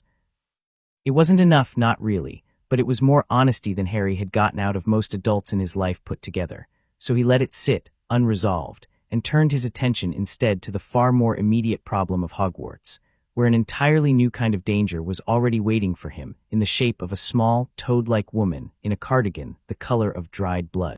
Dolar's Jane Umbridge arrived at Hogwarts as the new defense against the dark arts teacher with a simpering, sugary voice and a set of ministry-mandated teaching standards that amounted, in practice, to reading theory aloud from an approved textbook and refusing, flatly and with escalating hostility, to allow a single practical spell to be cast in her classroom. There is no need to use spells in my classroom, she informed them in that same sickly, patient tone on the very first day. You will learn a carefully structured, theoretical, ministry-approved curriculum. With respect, Professor, Harry said from the back of the room, what's the point of a defense class where nobody's allowed to defend themselves? The room went very quiet. Umbridge's small, wide mouth curved into a smile that reminded Harry, uncomfortably, of a spider examining a fly it hadn't yet decided how to eat. And what precisely, Mr. Potter, she said, sugar-sweet and razor-edged both at once, do you imagine you need defending from inside a school? Voldemort, Harry said flatly, and the room's temperature seemed to drop several degrees at the sound of the name. He's back. I watched him come back with my own eyes. I'd rather my classmates know how to defend themselves against him than not, but I suppose that's the ministry's call, not mine. Detention, Mr. Potter, Umbridge said, still smiling, for spreading disturbing and untrue rumors designed to alarm your fellow students. He served the detention that night, lines written in a magically cursed quill that carved the words directly into the back of his own hand as he wrote them. I must not tell lies, over and over, blood welling in each fresh cut only to heal, faintly, seconds later, ready to be reopened by the next stroke. Harry recognized dark, punitive magic the instant he felt it bite, and understood with a cold, clarifying fury exactly what kind of woman had been placed in charge of his education. He didn't scream. He didn't even flinch after the first few lines, and Umbridge's small, satisfied smile faltered slightly, watching him write in silence, blood dripping steadily onto the parchment, his face utterly, deliberately calm. It doesn't hurt anymore, Harry lied, when she finally dismissed him, and walked out with his hand throbbing, and his resolve settled into something hard and immovable. Fine, he thought, climbing the stairs back toward Gryffindor Tower, cradling his scarred hand loosely against his chest. You won't teach us to defend ourselves. I'll do it myself. Dumbledore's army began, as most useful rebellions do, over drinks in a crowded pub, the Hog's Head on a Hogsmeade weekend, where Harry found himself, somewhat to his own surprise, standing in front of nearly 30 students of every house explaining, with the same flat, unadorned directness he'd used in front of the Wisengamot, exactly what he'd faced in that graveyard, and exactly why he thought every single person in that room deserved to know how to defend themselves properly. I'm not a teacher, he said, when Hermione, who had organized the whole meeting with characteristic ferocity, finally pushed him to the front of the room. I got lucky more than a few times. I'm not pretending otherwise. You jeweled him, said a Ravenclaw girl near the back, skeptically. Wand to wand, that's what the story says. I did, and I nearly died doing it, same as I nearly died against a basilisk and dementors and about a dozen other things the last 4 years. I'm not up here because I think I'm special. I'm up here because Umbridge won't teach any of you a single practical spell, and someone has to, before all of you end up facing something real with no idea how to fight back.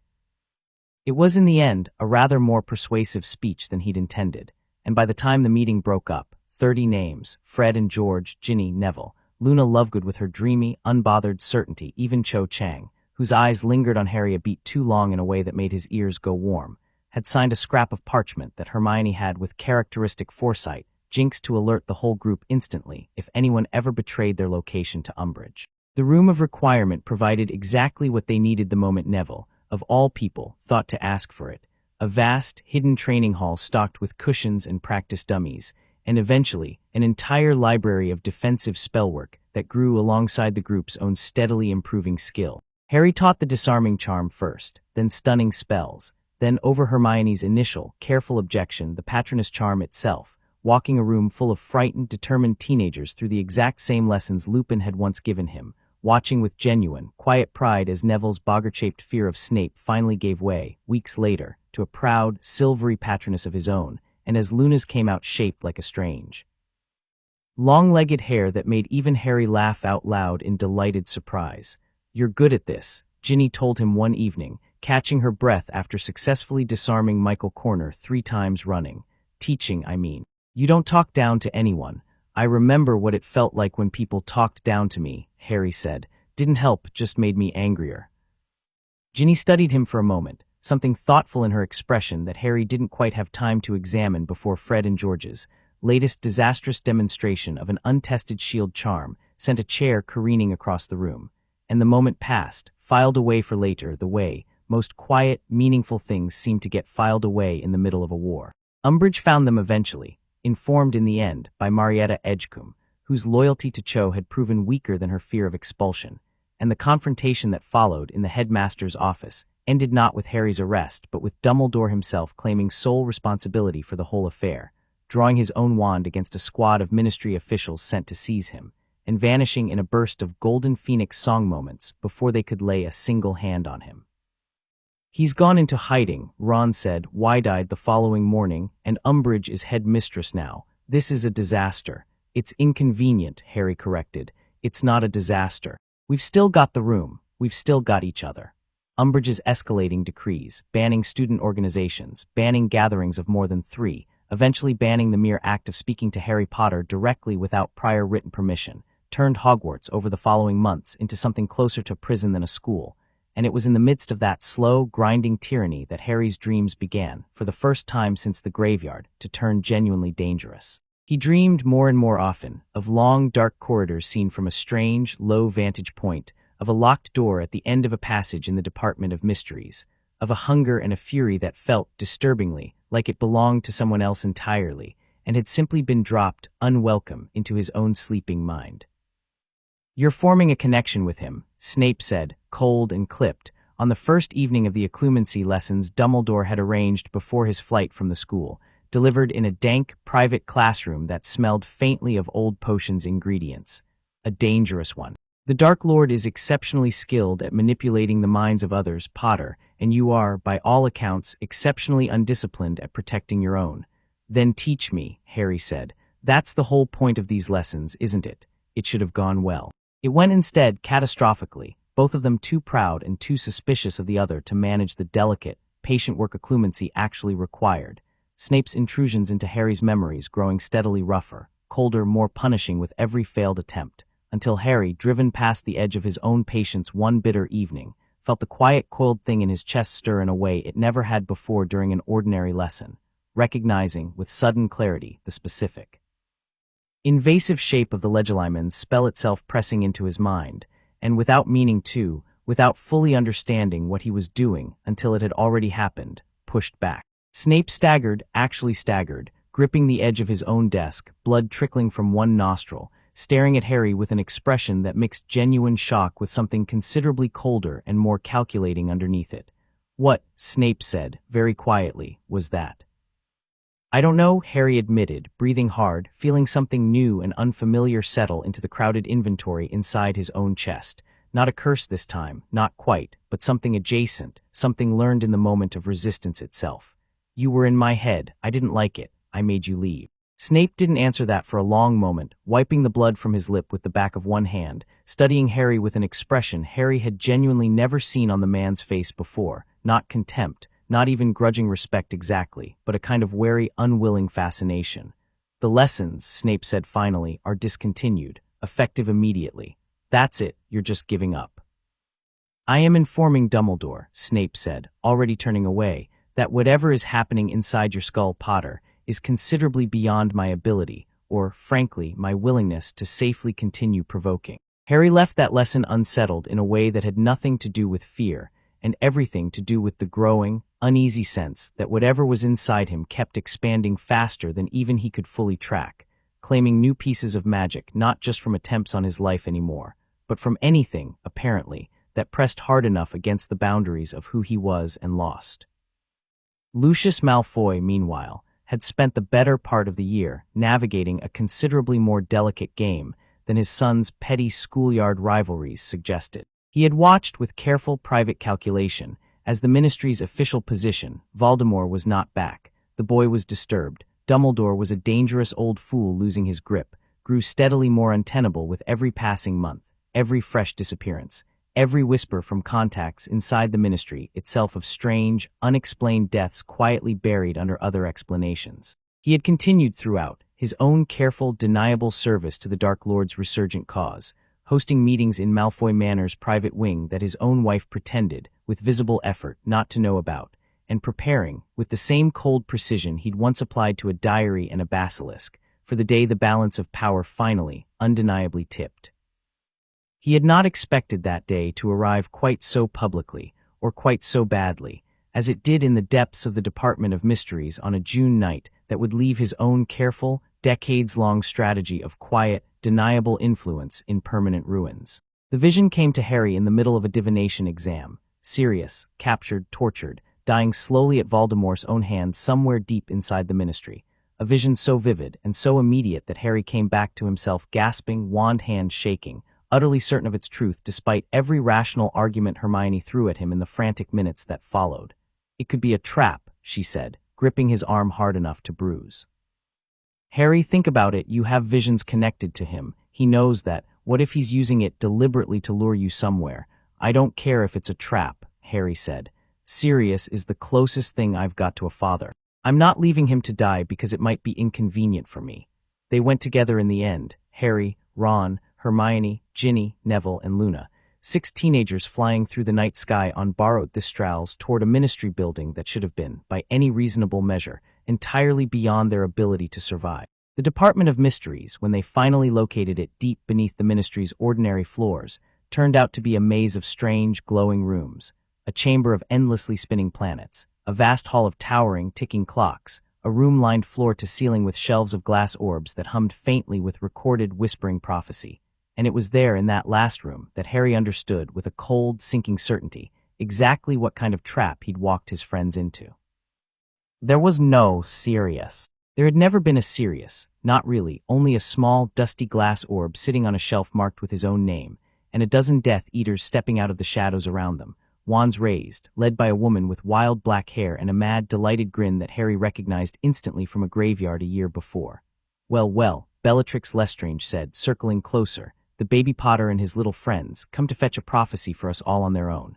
How considerate." "We're not fetching anything for you," Harry said, and felt his friends fan out around him, wands rising in a loose, defiant circle, 6 teenagers standing shoulder to shoulder against a dozen fully trained, murderous adults, and understood with a strange, fierce pride cutting through the fear that not a single one of them was about to run.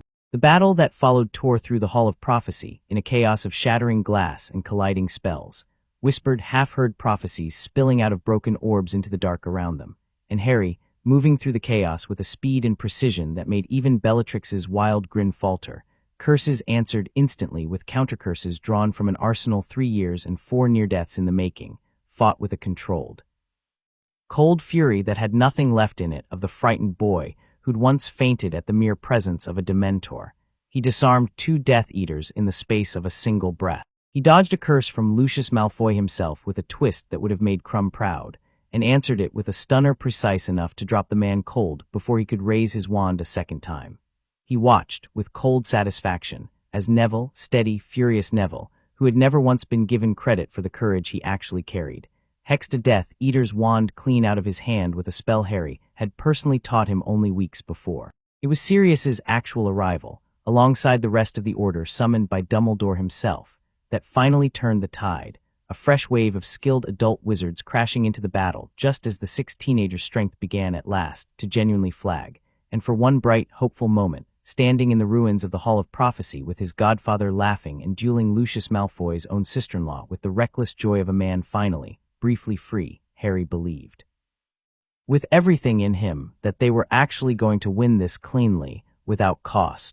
Bellatrix's curse took Sirius through the chest a moment later, and he fell backward through the ancient stone archway standing at the edge of the room, and simply vanished, swallowed by the dark veil hanging within it, gone before Harry had even fully processed that the spell had struck true at all.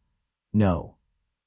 Harry's scream tore out of him raw and total, and he lunged for the archway himself, some desperate, unthinking part of him convinced he could still follow, still pull Sirius back, before Remus Lupin's arms wrapped hard around his chest and hauled him back from the veil's edge with a strength born of his own grief. He's gone, Harry. He's gone, there's nothing beyond that veil, you can't follow him. Harry turned, wild-eyed, toward Bellatrix Lestrange, already fleeing up the stairwell beyond, laughing, mad with triumph, and felt something inside him break loose entirely. The quiet, coiled thing that had always answered danger with cold, patient calculation suddenly roaring up hot and furious instead, demanding blood, demanding vengeance, demanding an end to the woman who had just casually taken the only real family he'd ever had. He ran her down through corridor after corridor of the Ministry's echoing atrium, curses flying between them fast and vicious, and it was there at last, standing amid the shattered fountain of the Ministry's grand entrance hall, that Harry raised his wand at Bellatrix Lestrange's laughing, unrepentant face and felt, for one long, terrible moment, the temptation of the curse he now understood better than any wizard alive. "Do it then," Bellatrix taunted, wild-eyed, breathing hard.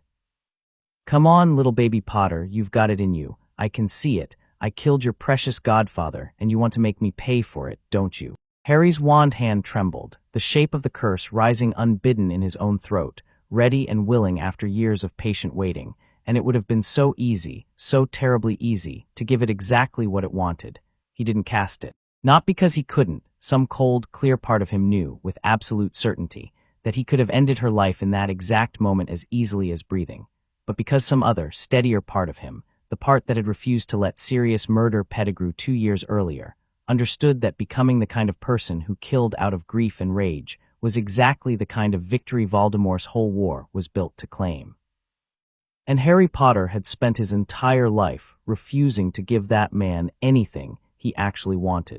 "You're not worth it," Harry said instead, low and cold, and stunned her with a single, contemptuous flick of his wand that sent her crumpling to the marble floor, unconscious, unpunished in the way she deserved, but alive, still human, still bound eventually for whatever justice the wizarding world had left to offer her. It was Voldemort himself, arriving moments later through a burst of black smoke in the ruined atrium, who nearly finished what Bellatrix had started, a duel that raged across the shattered fountain and cracked marble floor with a speed and violence that left every remaining witness scrambling for cover. Voldemort's fury sharper and more focused than Harry had ever felt it, driven, he understood distantly, by the same growing, gnawing fear that had first cracked his composure in that graveyard a year before. Dumbledore's own arrival ended the duel before Harry ever had to find out exactly how far his own newly claimed arsenal could carry him against the Dark Lord at full furious strength. A battle between two titans that shook the very foundations of the Ministry itself. Fire and water and stone and shadow crashing together in patterns. Harry barely had time to register before Voldemort, cornered and outmatched even by his own considerable power, fled the scene entirely.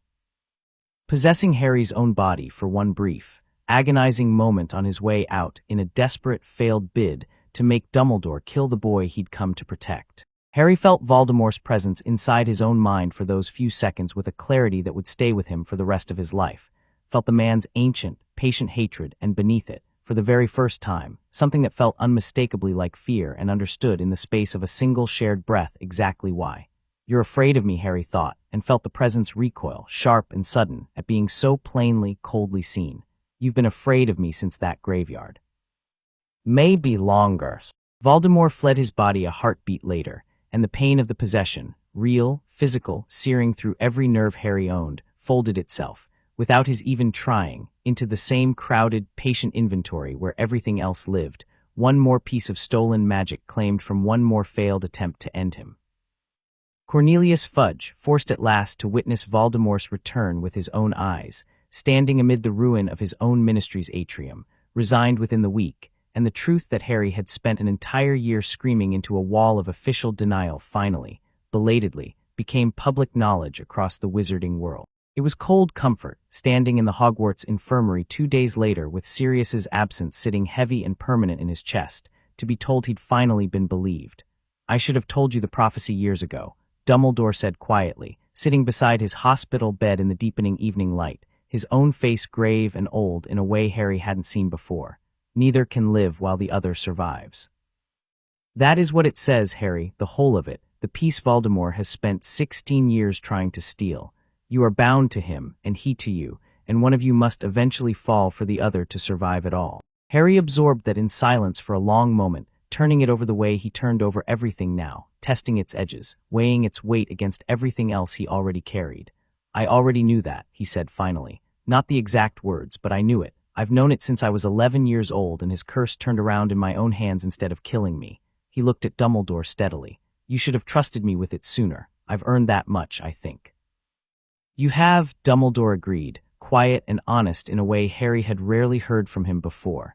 "I believed, for a long time, that protecting you meant keeping you ignorant of the full weight of what you carry. I understand now that I was protecting my own guilt far more than I was protecting you, Harry. I am sorry for it, truly. It wasn't enough to undo Sirius's death, or the Year of Secrets, or the cold, hard grief that Harry suspected was going to sit inside him for a long time yet, unresolved and simply carried, the way he'd learned to carry everything else. But it was honest, finally, in a way that mattered, and Harry, 15 years old, grieving and more powerful than any wizard his age had ever been, found that he could accept that much, at least, as a place to start rebuilding from. "He's afraid of me now," Harry said, after a while, staring out the window at the darkening grounds. "Voldemort, I felt it when he was in my head. He's more afraid of me than I've ever been of him." "He should be," Dumbledore said simply. "I suspect, Harry, that he has been afraid of you since the night his curse first failed in that nursery, and has spent every year since trying to convince himself otherwise. I think that fear is going to matter, before this is over, rather more than any of us yet understand." Harry thought of Sirius, laughing and reckless in that hall of shattered glass, gone now beyond a veil that offered no return, and thought of Cedric, staring blank-eyed up at a moonless sky, and thought of every curse and every venom and every scrap of stolen magic sitting patient and waiting inside his own chest, and made a promise to himself, quiet and absolute, that he intended to keep. Let him be afraid, he thought. He should have been afraid a long time ago. And when this finally ends, I'm going to make sure he understands exactly why. Chapter 6. The Master of Death. Dumbledore fell from the tower in silence, and that silence was worse than any scream could have been. Harry watched it happen from beneath his own invisibility cloak, frozen by a spell the old man had cast on him not 2 minutes earlier, not to protect himself. Harry understood later, but to protect the plan, the whole delicate architecture of trust he'd spent a year quietly building around a boy Harry had never once suspected of anything but cowardice and cruelty. Draco Malfoy had lowered his wand at the last second. Harry had seen that much, frozen and voiceless under the cloak, watching the boy's hand shake, watching 16 years of Malfoy pride crumble into something that looked, for one unguarded moment, almost like relief at being given an excuse not to become a murderer. It was Severus Snape who finished it.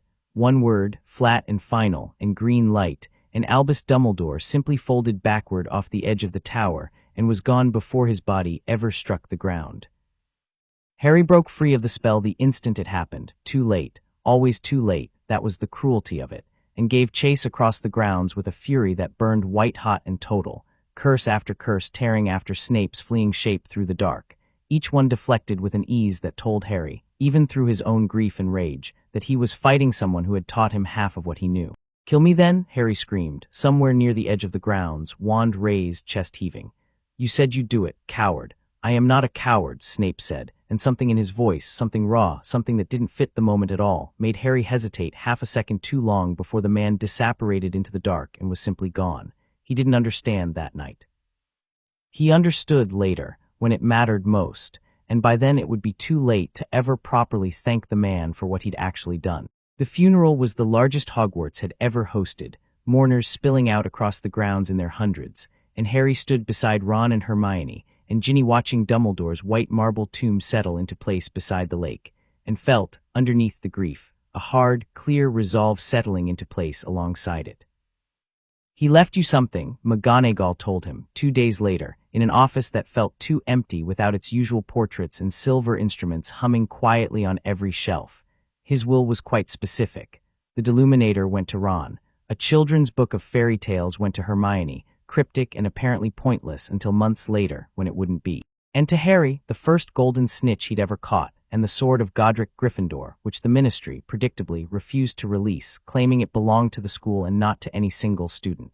"He wanted me to have it," Harry said, unbothered by the refusal in a way that made the Ministry official delivering the news visibly uneasy. "I'll get it eventually. I'm not in a hurry to argue about it." He wasn't lying. He'd learned, over 6 years of near-constant danger, that the things he actually needed tended to find their way to him eventually, one way or another, and he had rather more pressing matters to attend to than a legal dispute over a sword. Voldemort had begun his war in earnest. The Ministry fell within weeks. Fudge's successor, Rufus Scrimgeour, murdered in a coup so quiet and so thorough that most of the wizarding world woke one morning to discover their government had simply changed hands overnight, and a new minister, Pew's Thickness, stood at its head wearing the same glassy, controlled stare Harry recognized instantly from Crumb's imperiused eyes in that maze 2 years before. Muggle-born registration. Blood purity tribunals. Snatchers roaming the countryside dragging suspected Muggle-borns and half-bloods off to Azkaban or worse. Harry read the reports with a cold, mounting fury and understood, without needing anyone to explain it, exactly what his own next move had to be. "We're not going back to Hogwarts," he told Ron and Hermione, the night before what should have been their 7th year. "Dumbledore told me before he died what Voldemort's actually protecting himself with. Horcruxes. Pieces of his own soul, split apart and hidden, so that even if his body dies, he doesn't. We destroy those, or we don't win this war at all." "How many?" Hermione asked, already reaching for parchment, already thinking in lists and plans the way she always did when the world got too frightening to face any other way. 7 pieces total. One's already gone. Riddle's diary, back in the chamber 4 years ago. Dumbledore destroyed a ring himself, cost him his hand doing it. That leaves 5. A locket, a cup, a diadem, a snake. Harry paused. "And one more he wasn't sure about." "Wasn't sure," Ron repeated. "That's not exactly comforting." "No," Harry agreed. "It isn't, but we're doing this anyway." Neither of them argued. They never had, not really, not when it counted, and Harry felt something steady and grateful settle into his chest at the simple, unshakable fact of them, both packing their things that same night, ready to walk straight into a war most of the wizarding world was still too frightened to even name. Bill and Fleur's wedding, held at the Burrow under a golden September sky, lasted exactly long enough for Harry to dance once with Ginny, a slow, awkward, wonderful few minutes that he'd remember clearly even years later, before the sky itself seemed to crack open with the arrival of a Patronus messenger screaming that the Ministry had fallen, that Death Eaters were coming, that everyone needed to run. They ran. Harry, Ron, and Hermione apparated together into a crowded London street mid-panic, shedding pursuers with a speed and coordination born of months of planning, and it was there, weeks later, holed up in a series of increasingly desperate camps across the English countryside, that the true, grinding weight of the hunt finally settled over all 3 of them. The locket, when they finally recovered it, stolen first by Dumbledore's own hand, then stolen again by a mysterious thief signing himself only R.A.B., tracked at last to the possession of a sniveling, opportunistic ministry hanger-on named Mundungus Fletcher, nearly cost them everything before it gave them anything at all. It whispered, it fed on doubt and fear the way a Dementor fed on despair, and Ron, wearing it around his neck for 3 straight days while it poisoned his thoughts with cruel, invented visions of Hermione's supposed preference for Harry, finally snapped and stormed out of their tent one bitter night, abandoning them both in a fury that left Harry and Hermione alone and unmoored for weeks. Harry didn't chase him. He understood, watching Ron's shape vanish into the dark trees, that some wounds needed time rather than pursuit, and he trusted, with a certainty that surprised even him, that Ron would find his way back when he was ready. He was right. Ron returned in the depths of a frozen forest weeks later, guided back by the Deluminator's strange, silver light and a desperate need to make amends, arriving just in time to save Harry's life from the locket itself, retrieved from beneath a frozen pond by Harry diving in half-drowned and unconscious, the Horcrux's dark magic nearly strangling him where he lay on the ice, until Ron's blade, the sword of Gryffindor, summoned at last from the pond's depths by the same magic that had once delivered it to Dumbledore's tomb, plunged through the locket's opening face and ended the whispering voice inside forever. "Took you long enough," Harry said, coughing pond water, grinning up at his best friend despite everything. "Shut up," Ron said, and hauled him upright, and neither of them mentioned the argument again, because some things didn't need words to be forgiven. Godric's Hollow nearly killed them both, walking straight into a trap laid by Voldemort's own patient anticipation of exactly the kind of sentimental pilgrimage Harry would eventually make to his parents' grave. A disguised, ancient woman who turned, in the ruins of the cottage where James and Lily Potter had died 16 years before, into Nagini herself, Voldemort's enormous serpent familiar, striking fast and lethal in the dark. Harry felt the fangs sink into his shoulder with a familiar, burning cold, and this time, unlike the basilisk 3 years before, he didn't even hesitate, reached inward with a speed and confidence that had become second nature, drew the venom's killing intent apart from his own blood before it had traveled an inch, and felt it fold, unremarkable now, into the same crowded, patient inventory where a basilisk's own venom had gone years before. Snake venom, he thought, wrenching himself free of Nagini's coils even as Voldemort himself arrived through the broken cottage door, crimson eyes blazing with fury at having his trap so casually unmade. You should have sent something new. He and Hermione escaped by the barest margin, apparating away half-splinched and battered in the chaos of Voldemort's own furious pursuit, and it was there in the exhausted, frightened aftermath of that narrow escape that Harry understood properly, fully, for the first time, exactly how personal this war had become for the man hunting him. Voldemort was not merely trying to win anymore. He was trying, with a growing, gnawing desperation that Harry could feel radiating off every fresh attack, to finally, permanently prove to himself that the boy who had ruined his resurrection in a graveyard 4 years earlier could actually be killed at all. The Ministry infiltration, stolen identities, forged robes, a desperate raid to retrieve a locket Umbridge herself had claimed and worn around her own throat, brought Harry face to face, for the first time in over a year, with Dolar's Umbridge in the flesh, presiding over a show trial of terrified, innocent Muggleborns with the same simpering, self-satisfied cruelty he remembered from her Hogwarts classroom.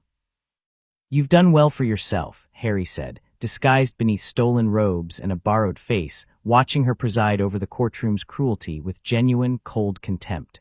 "Locking up people who have never done anything wrong must feel very brave." Umbridge, not recognizing him, merely smiled her small, satisfied smile. "Order must be maintained, whoever enforces it. Surely you understand that." "I understand exactly what you are," Harry said, and stunned her before she'd even finished blinking, snatching the locket from around her throat as she slumped over her own courtroom podium, and felt no guilt whatsoever about it. Not then, not later, not even when he learned, months afterward, that she'd been quietly imprisoned herself once the tide of the war finally turned. Gringotts came next, a heist so audacious it still made Ron laugh, months later, whenever he told the story, breaking into Bellatrix Lestrange's own vault disguised as the witch herself under Hermione's flawless Polyjuice transformation, only to discover, buried among centuries of stolen gold, a small golden cup bearing Helga Hufflepuff's badger crest, humming faintly with the same dark, patient magic Harry had learned to recognize instantly by now. The vault's own defensive enchantments, treasure that multiplied and burned at the slightest touch, a dragon chained deep in the bank's lowest vaults, goblins whose loyalty proved far less absolute than the Ministry had ever assumed, nearly buried them all beneath a rising, molten tide of cursed gold before Harry, thinking fast and moving faster, freed the chained dragon itself and rode it, roaring, straight up through the vault shaft and out into the open London sky. Ron and Hermione clinging desperately to his shoulders, the cup safely secured in his own pocket. "I have genuinely," Ron said, once they'd crash-landed in a lake several miles outside the city, soaked and breathless and laughing despite the danger, "never been more terrified in my entire life, and that includes the spiders." "You loved it," Harry said, grinning. "I absolutely did not," Ron said, grinning right back. They returned to Hogwarts in the deepening cold of a May night, guided by the castle's own secret passages and the desperate, whispered help of Aberforth Dumbledore, and found the school transformed into something Harry barely recognized. Neville, thinner and harder-eyed than the boy Harry remembered, having led a quiet, stubborn resistance against the Carrow's brutal, torturous new regime for the better part of a year, Luna gone. Imprisoned in Malfoy Manor's own cellars for daring to speak too openly against the new order, the Room of Requirement transformed into a permanent refuge for every student who'd refused to bend. "We knew you'd come back eventually," Neville said, embracing Harry with a fierce, wordless gratitude. "Everyone's been waiting." The diadem, Ravenclaw's own lost treasure, hidden decades earlier in the Room of Requirement's own vast, chaotic clutter, took less than an hour to find once Harry understood exactly where Voldemort himself, as a teenage student, had once hidden it, and it was there in the shadowed heart of that room that Draco Malfoy found them, flanked by two other frightened, desperate Slytherins, wands raised in a final, doomed attempt to capture Harry and win back whatever favor his family had lost in Voldemort's steadily narrowing eyes. "Don't," Harry said before Draco could even properly speak. "I'm not your enemy tonight, Malfoy. Look around you. This whole war's already lost for people like your family. You just haven't admitted it yet." Draco's wand hand trembled, the same trembling Harry had watched from beneath his cloak, atop that tower a year before, and it was Vincent Crabbe, panicked and reckless, who cast the fiendflare that nearly killed all of them, an enormous, roaring, uncontrollable inferno that consumed half the Room of Requirement's ancient clutter in seconds and threatened, within moments, to consume every living thing trapped inside it. Harry didn't hesitate. He'd learned over 6 years of near-constant danger exactly what mattered in a moment like this, and it wasn't old grudges. "Get on," he shouted, hauling Draco bodily onto a rescued, half-burned broomstick even as the boy screamed in protest, diving through the roaring fire toward Ron and Goyle both, snatching them from the flames' reach with seconds to spare, while Hermione's own desperate spellwork finally banished the last of the inferno into smoking, exhausted ash. Draco Malfoy, coughing smoke on the corridor floor outside, stared up at Harry with an expression that mixed shame and disbelief in equal measure. "You saved me," he said, hoarse, uncomprehending. "Why would you?" "Because you're not actually a killer," Harry said simply. "You never were. I watched you lower your wand on that tower a year ago. I've known that about you longer than you probably know it about yourself." He left Draco there, shaken and silent, and didn't wait around for gratitude he suspected the boy wasn't yet ready to give. There would be time later, if any of them survived what was coming, for that particular reckoning.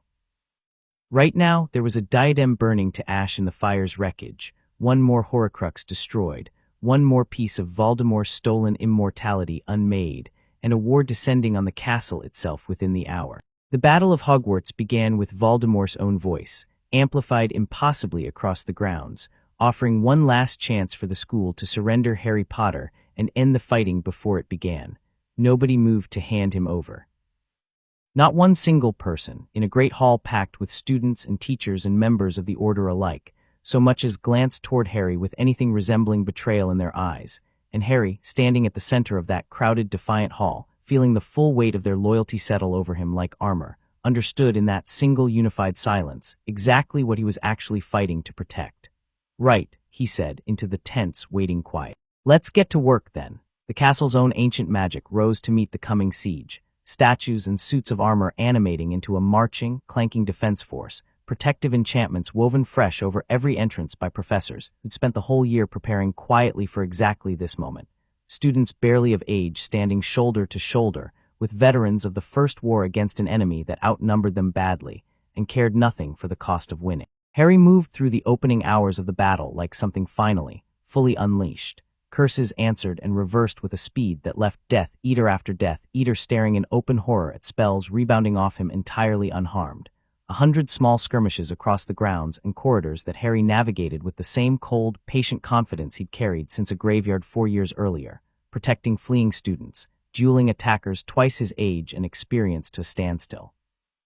Cutting through the battle's chaos with a purpose that never once wavered into fear. He found Bellatrix Lestrange again in the thick of it, dueling 3 student defenders at once with a wild, gleeful savagery, and it was Molly Weasley, small, furious, utterly unstoppable in her grief over the deaths already piling up around them, who stepped into that fight instead of Harry, driving Bellatrix back with a fury Harry had never once seen from the woman before.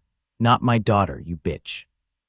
The curse that finally ended Bellatrix Lestrange's long reign of madness came from Molly's own wand, precise and merciless, and Harry, watching from a few yards away, breathless and battered, felt no urge whatsoever to claim that particular kill for himself. Some victories, he'd learned, belonged to someone else's grief, and this one belonged entirely to Molly.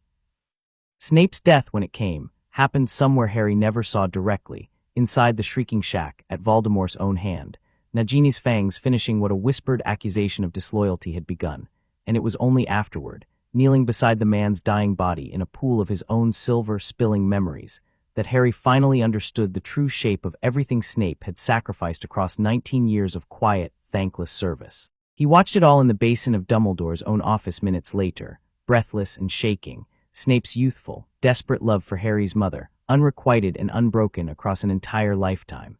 His horrified defection from Voldemort's service the instant he understood the prophecy would cost Lily Potter her life. His decades-long promise to Dumbledore to protect her son at any cost, even the cost of his own reputation, his own safety, his own soul. And at the very end of it, the truth that finally, fully rearranged everything Harry believed about his own survival. Voldemort's own soul, torn apart one final unintended time in that nursery 16 years earlier, leaving behind not merely a dormant, borrowed magic in the boy who'd survived, but an actual fragment of Voldemort's own fractured spirit, lodged invisible and unknowing inside Harry's own scar. "You are the last Horcrux, Harry," Dumbledore's memory told him, gentle and grave and utterly without apology. He must kill you himself before he can finally, truly die. Harry absorbed that, sitting alone in the ruined, battle-scarred office, and felt something settle inside him that wasn't fear, wasn't even really surprise, but a kind of grim, clarifying certainty he'd been circling toward for years without quite naming it. Every curse that's ever failed to kill me became mine, he thought slowly. What happens if I let this one actually land?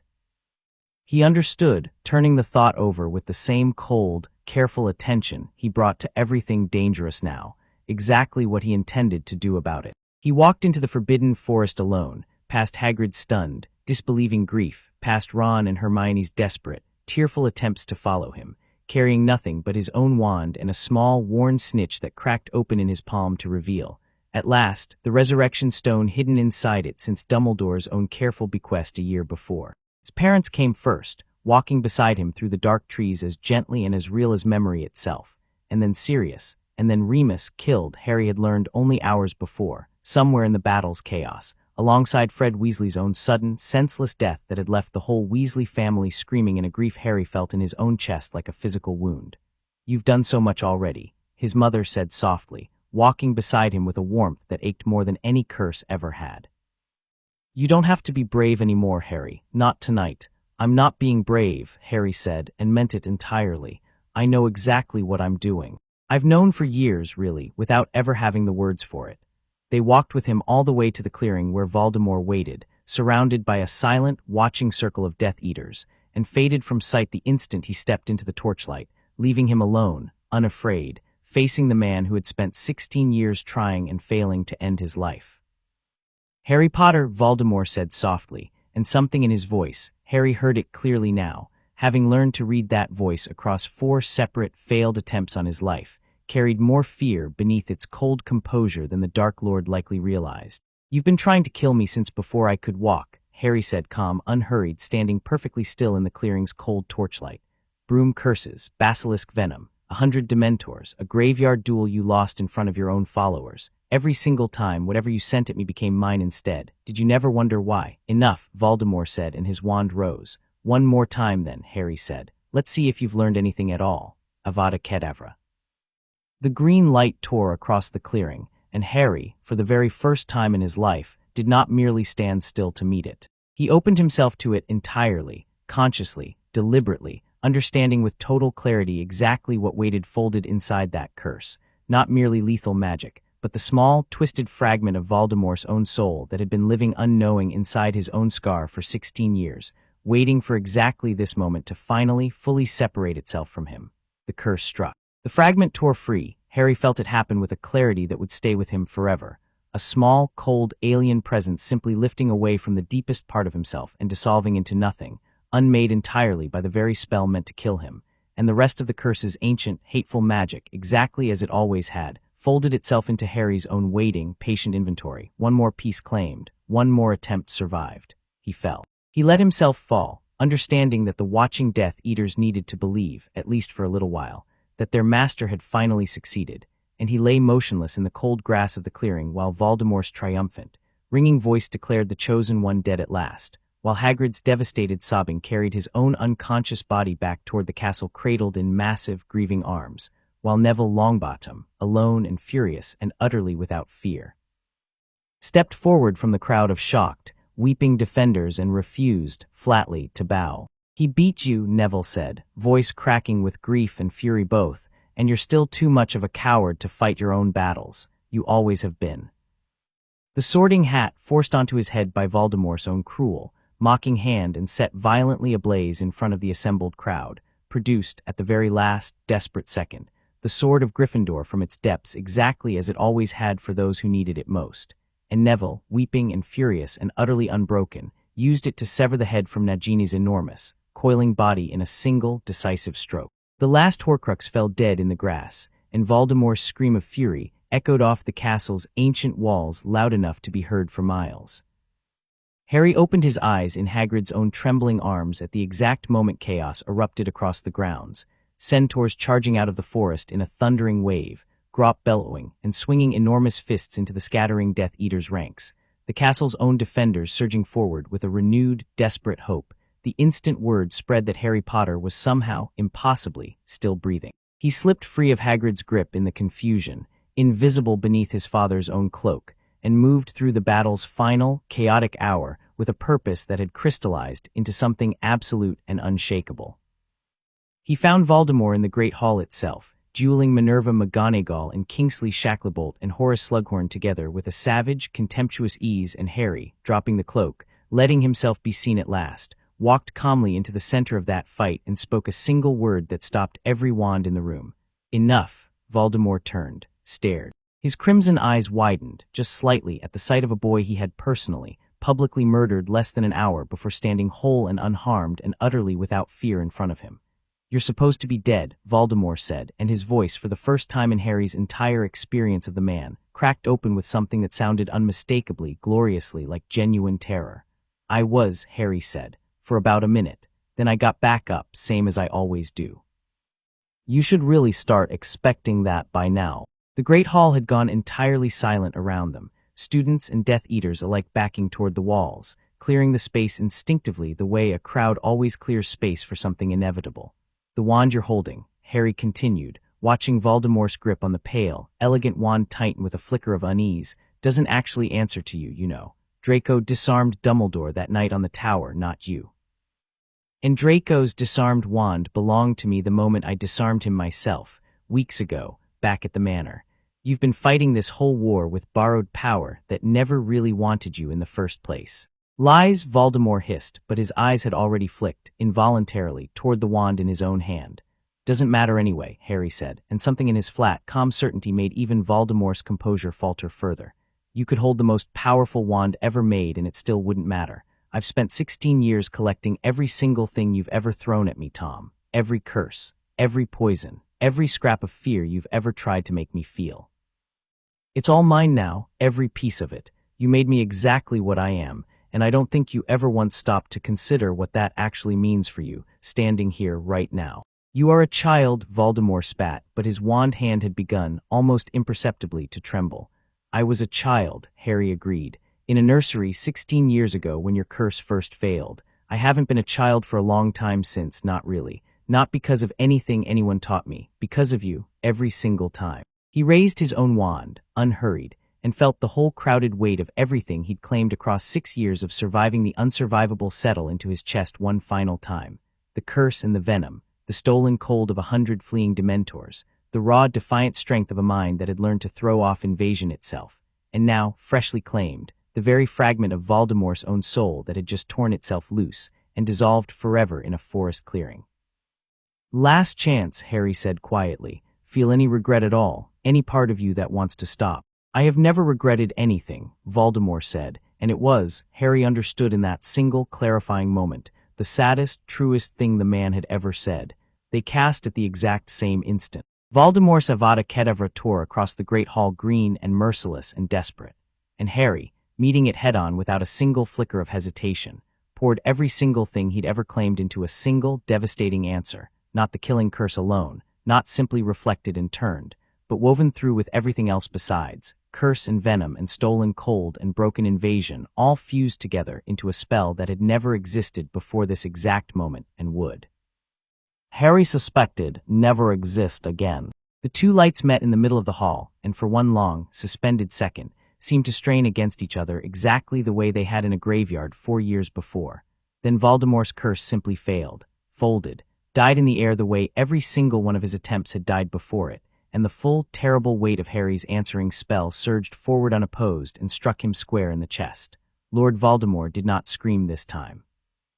He simply crumpled, all at once, wand slipping from fingers that no longer had any strength left to hold it, and fell backward onto the great hall's ancient stone floor, and did not rise again.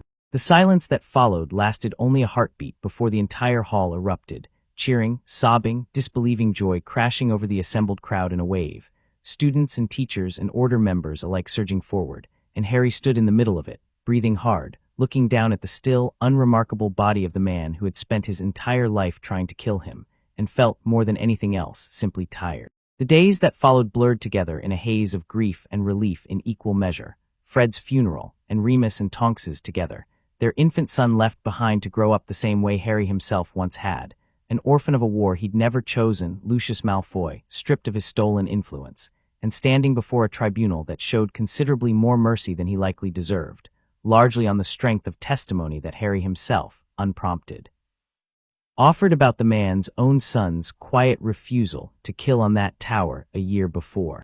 "I'm not doing this because I like your family," Harry told Draco plainly, outside the tribunal chamber, while Narcissa Malfoy watched with an expression caught somewhere between gratitude and disbelief.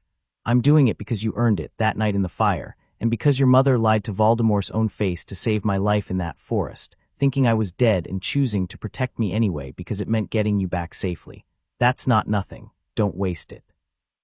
Draco didn't answer, not with words, but the look on his face, raw, humbled, entirely without its old sneer, told Harry everything he needed to know. Harry stood in the ruins of the Great Hall a week later, helping rebuild alongside Ron and Hermione and Ginny and Neville and Luna, hauling stone and mending scorched tapestries with a wand that felt, for the first time in years, entirely ordinary in his hand, not because the power inside him had faded, but because he no longer needed to reach for it every single hour of every single day, and understood with a settled, quiet certainty exactly what that meant.